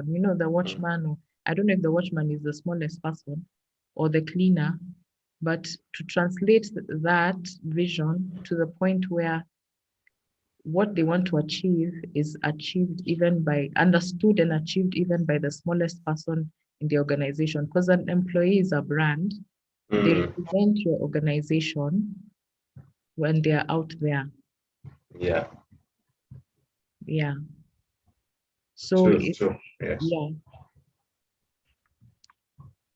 Thank you, Vivian, for that input. So we are looking at the employee being the brand and also being is more of the carrier of this culture.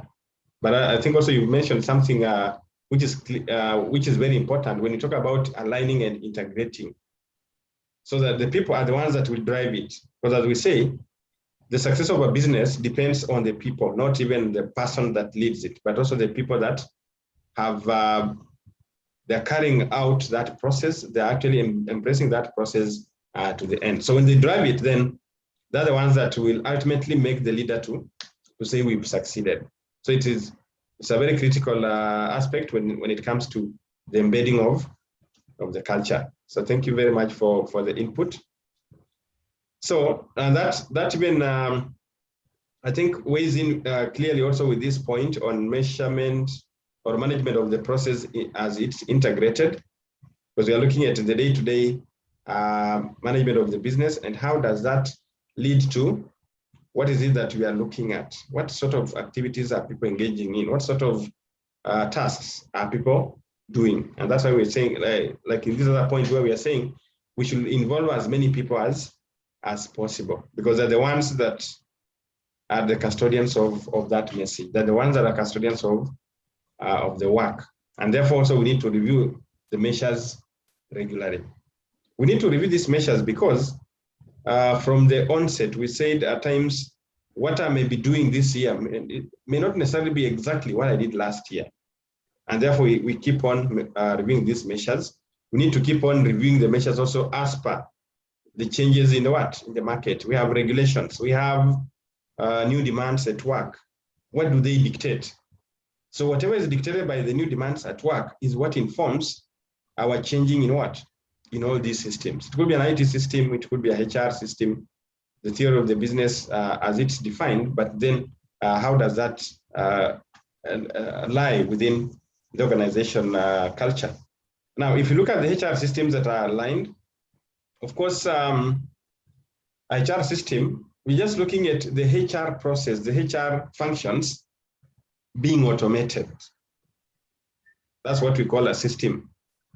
Because at times, our understanding of systems is like it's a very abstract concept, but just automating the processes so that we make them as seamless as possible, so that one function informs the other function. Let's say from recruitment, of course, when you recruit people, you're able to know the training needs of them.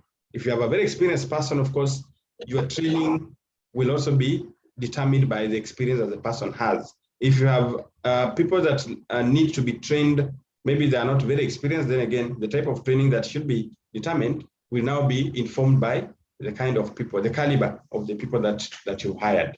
So the aspect of embedding now or integrating this will be determined by, if you're bringing on board this kind of people, then how do we ensure that they get aligned to the measures? Do they understand the measures? Do they understand this culture?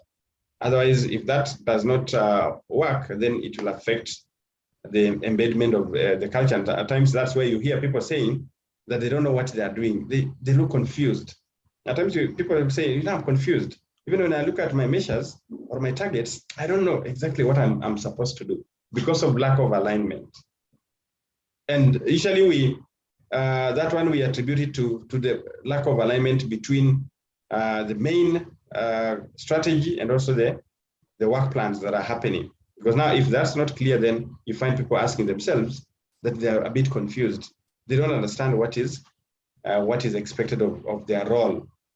Because what has been happening is you hire somebody or you hire a consultant to give you a system or an appraisal with some words that are not very clear. Then you want that to be cascaded, but the cascading is not even cascading.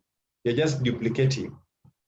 So you have some elements which people do not understand at all, and they'll be asking themselves, what is our role in this concept? So it's important that these systems, both HR and IT, are clear, and they're developed in such a way that the end user is able to understand critically how they are supposed to play their part into it. Then I think I've talked about how we need to re-examine and review whatever measures we have so that constantly we're able to understand what is it. Now, let's look at this example of Jupiter Airlines. So Jupiter Airlines decided to create a low-fare, on-time competitive airline. To achieve this, Jupiter has to build low-cost ticketing, highly productive and flexible workforce, and high aircraft utilization. So already it has come up with low-cost ticketing. That means they're not going to be premium providers, but highly productive and flexible workforce and high aircraft utilization. Each of these pillars require a number of supporting elements to be in place. For example, to achieve high aircraft utilization, the aircraft must identify the contributing factors like airports with low congestion, utilization of similar aircraft to achieve efficient maintenance and quick turnaround of planes at airports. It also would require flexible union contracts and high employee commitment. So this diagram shows how this can be achieved. We have leadership. On this other side, if you look at the leadership, then we have the values, then you can see commitment from employees. From the commitment from employees, then you see the flexible union contracts, which informs the productive workforce. Then you have the ownership, you can see that. Then when you look at efficient maintenance, it leads you to aircraft utilization. Then from there, you've identified the satellite airports. Then from there, you look at the cost, and you can see fast turns. Then we have the low cost ticketing. The low cost ticketing talks about the fare, the competitor fares. You are analyzing the competitor fares. Then you are looking at the customer perceived value. Then on-time arrival. So you can see the interlink between these, which now explains what is explained by this component. So that diagram, it captures the critical concepts of the business strategy that can and should be measured and arrayed in a cost-effective manner. For example, to the right are the critical financial outcomes of the airline: net income, return on capital employed, and capital invested.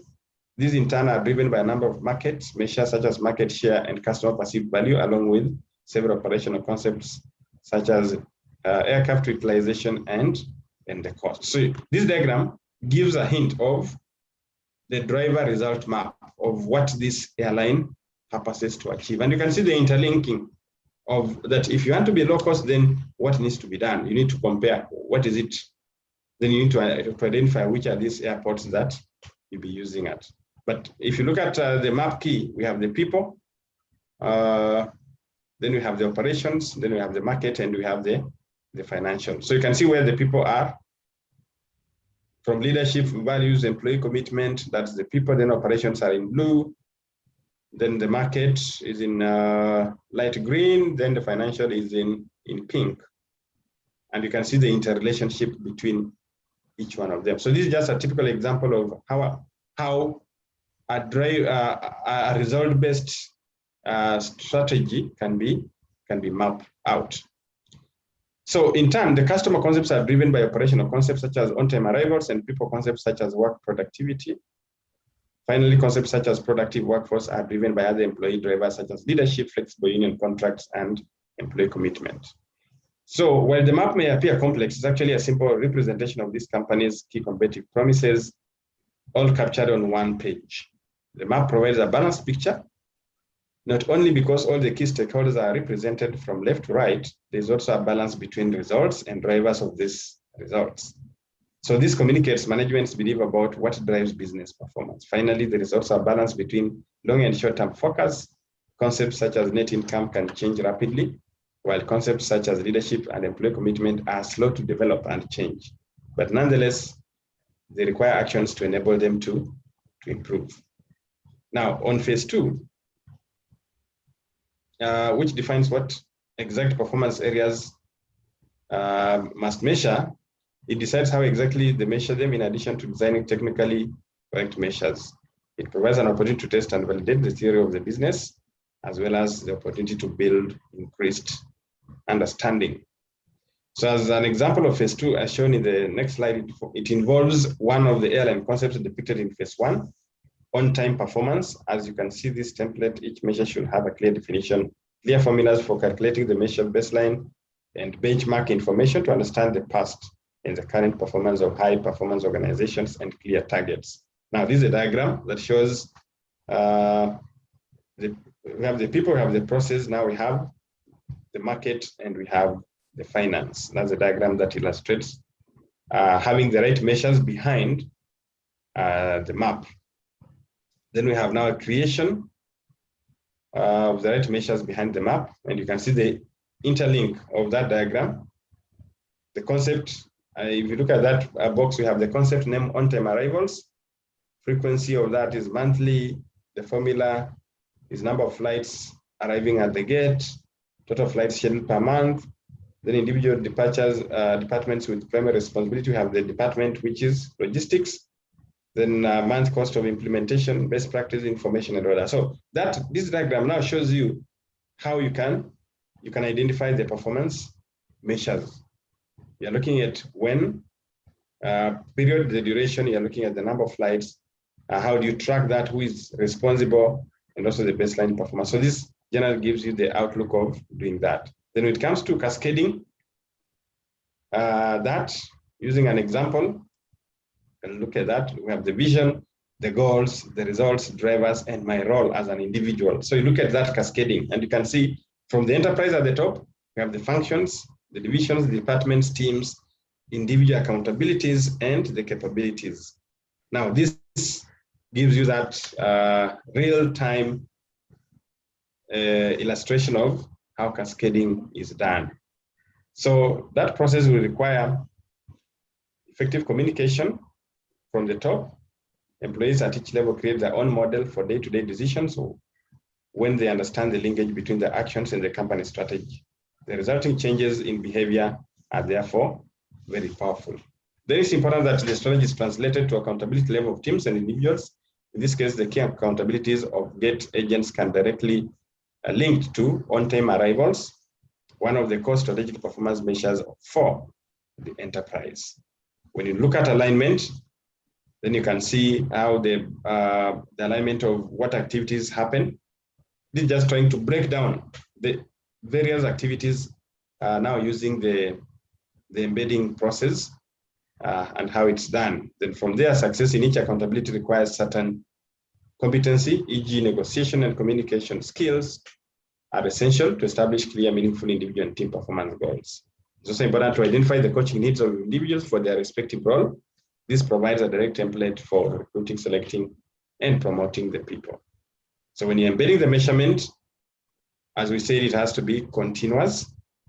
And the embedding part, you can see the systems there, training and development from HR, IT, we are looking at data retrieval, we are looking at management planning and budgeting systems where we have operational reviews, business planning, budgeting, and strategic planning. So all these put together, now they lead to an embedded culture. So based on that, or that slide, then we're able to understand the strategic measures and the key systems of the organization that must be aligned to drive the business to the higher level.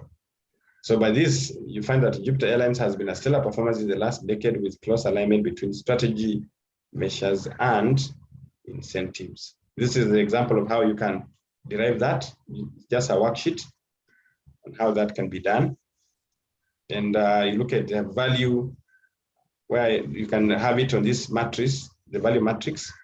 Depending on this activity, you can be able to put it on this diagram, whether it is of high value or low value.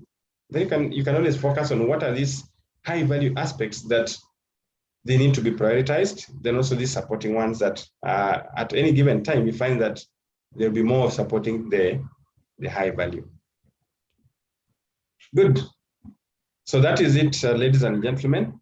So unless if there are any questions, that marks the end of what we've learned from last week to today.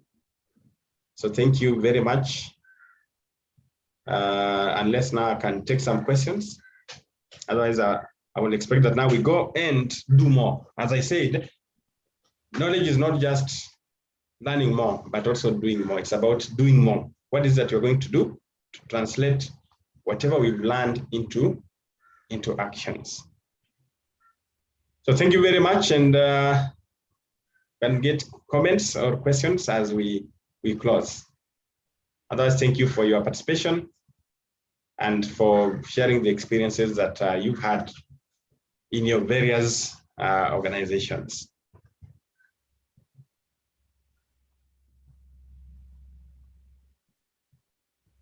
As on. Can you hear me? Yes, we can hear you. Are you available to help us on the journey? Yes, I am. I want to think that you have done target orientation. So are you able to handhold? Definitely. You can just, you can link up, then I can handhold you. Yes. Maybe I'll can give you my number. Yes. Yes, 0721 24 80 81. 24 80 81. James Wanyama, CHRPK. Yes.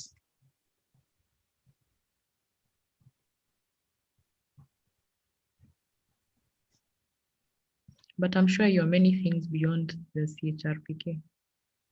Yeah, true. I don't have the CHRPK. And I have a dilemma.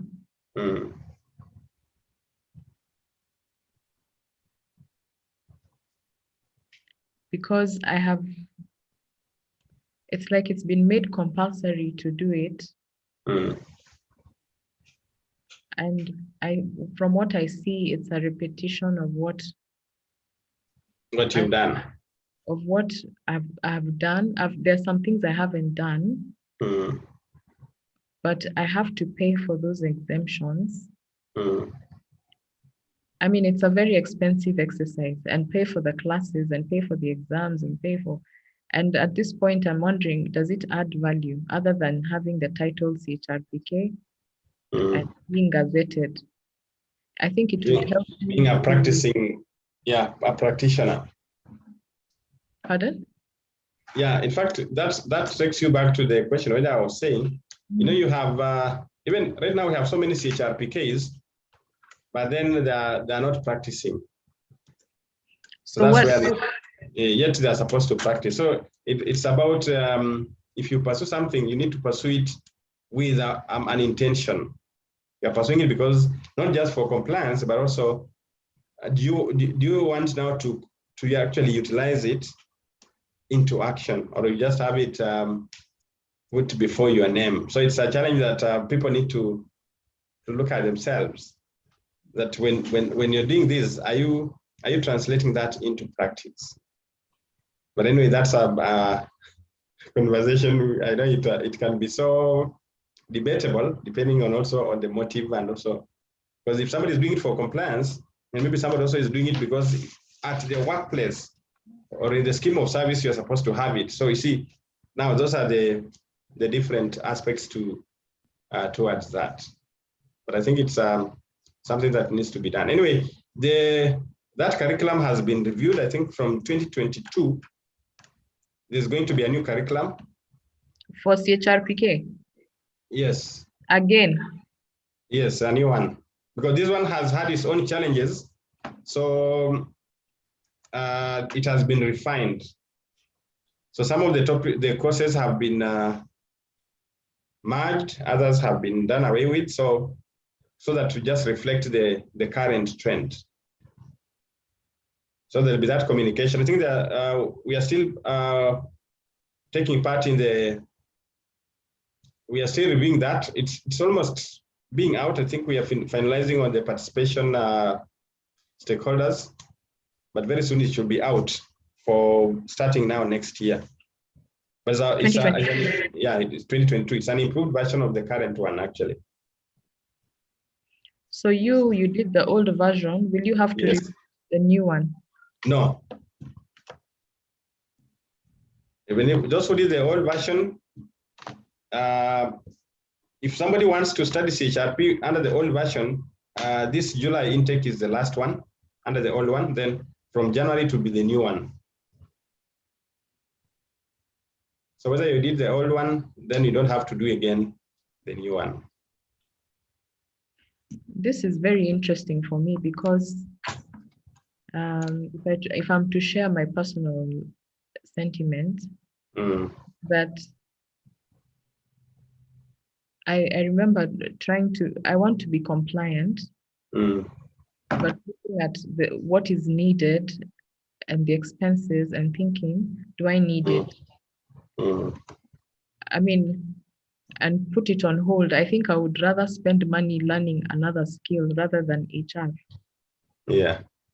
Because the HR that I know, I hope I'm not being misunderstood. And this is being recorded, is it? Yes, yes.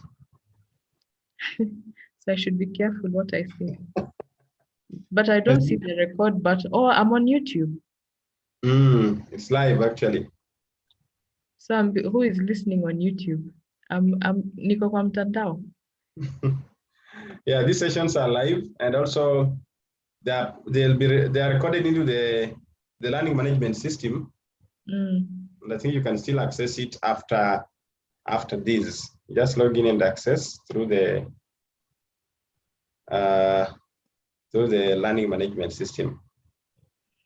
So I need to be careful what I say, lest I'm quoted and stoned. Not really. Here it's about, here we are sharing knowledge, because I don't think we are talking any politics, but we are looking at knowledge development, which I believe nobody can accuse you.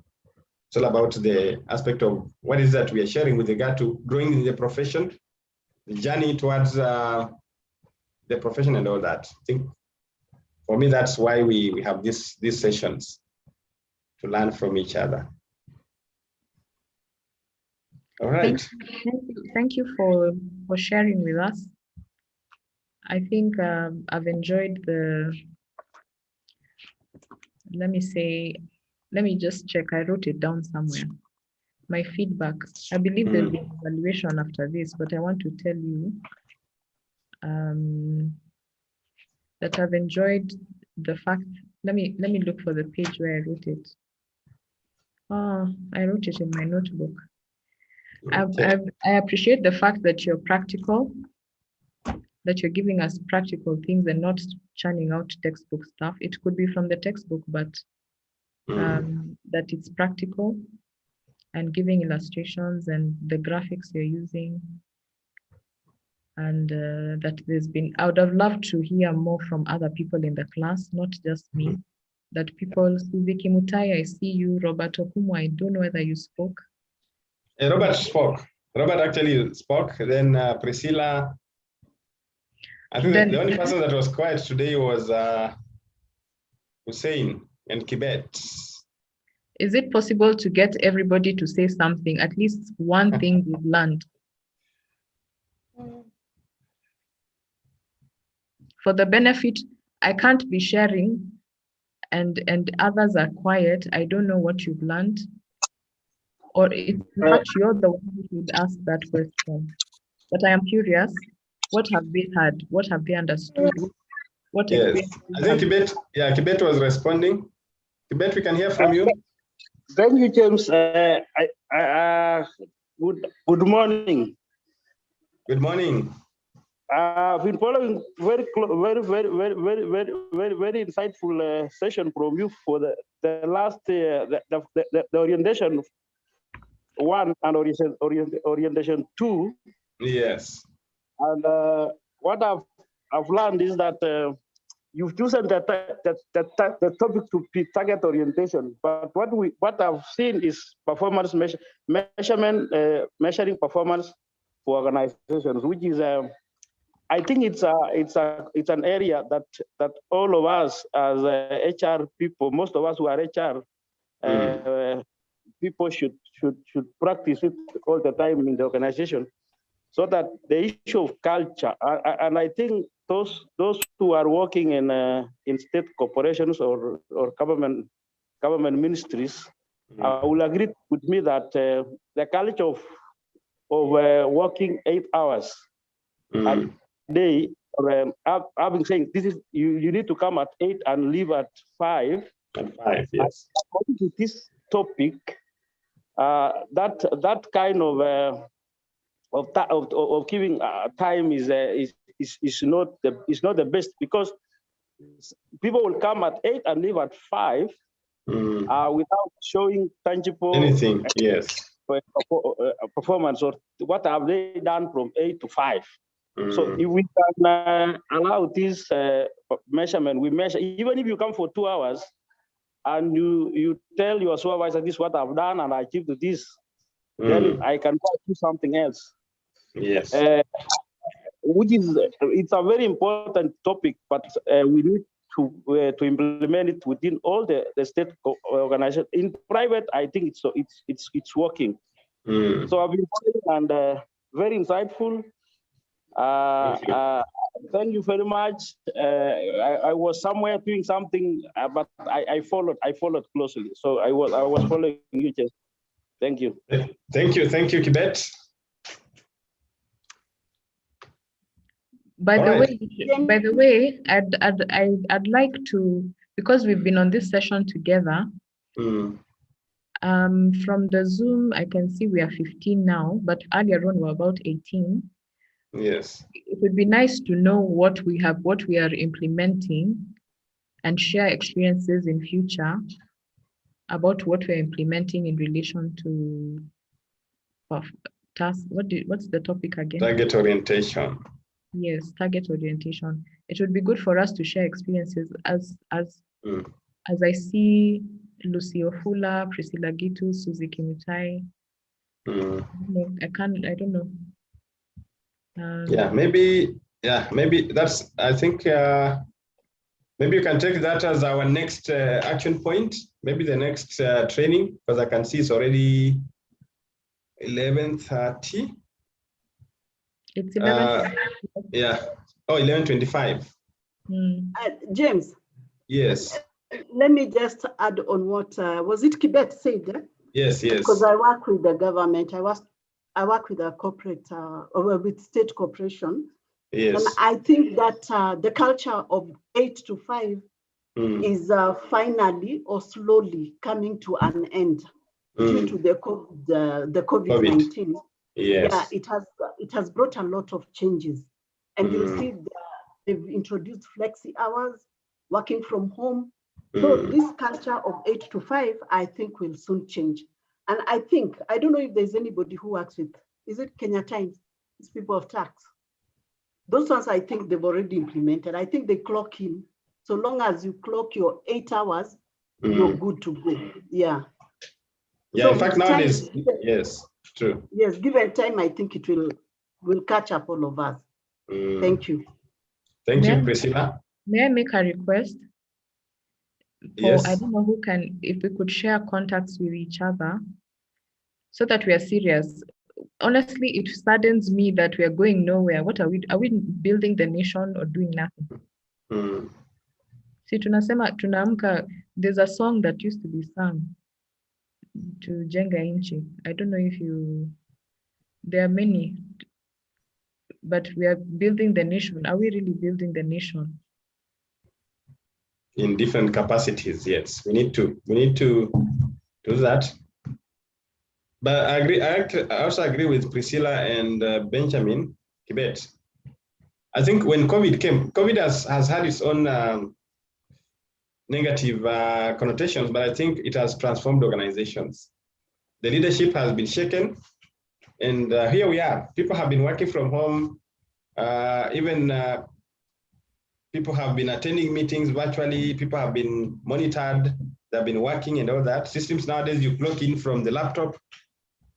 Nowadays, it's not about the system that you used to have. You have to walk straight to the office to clock in. You clock in through the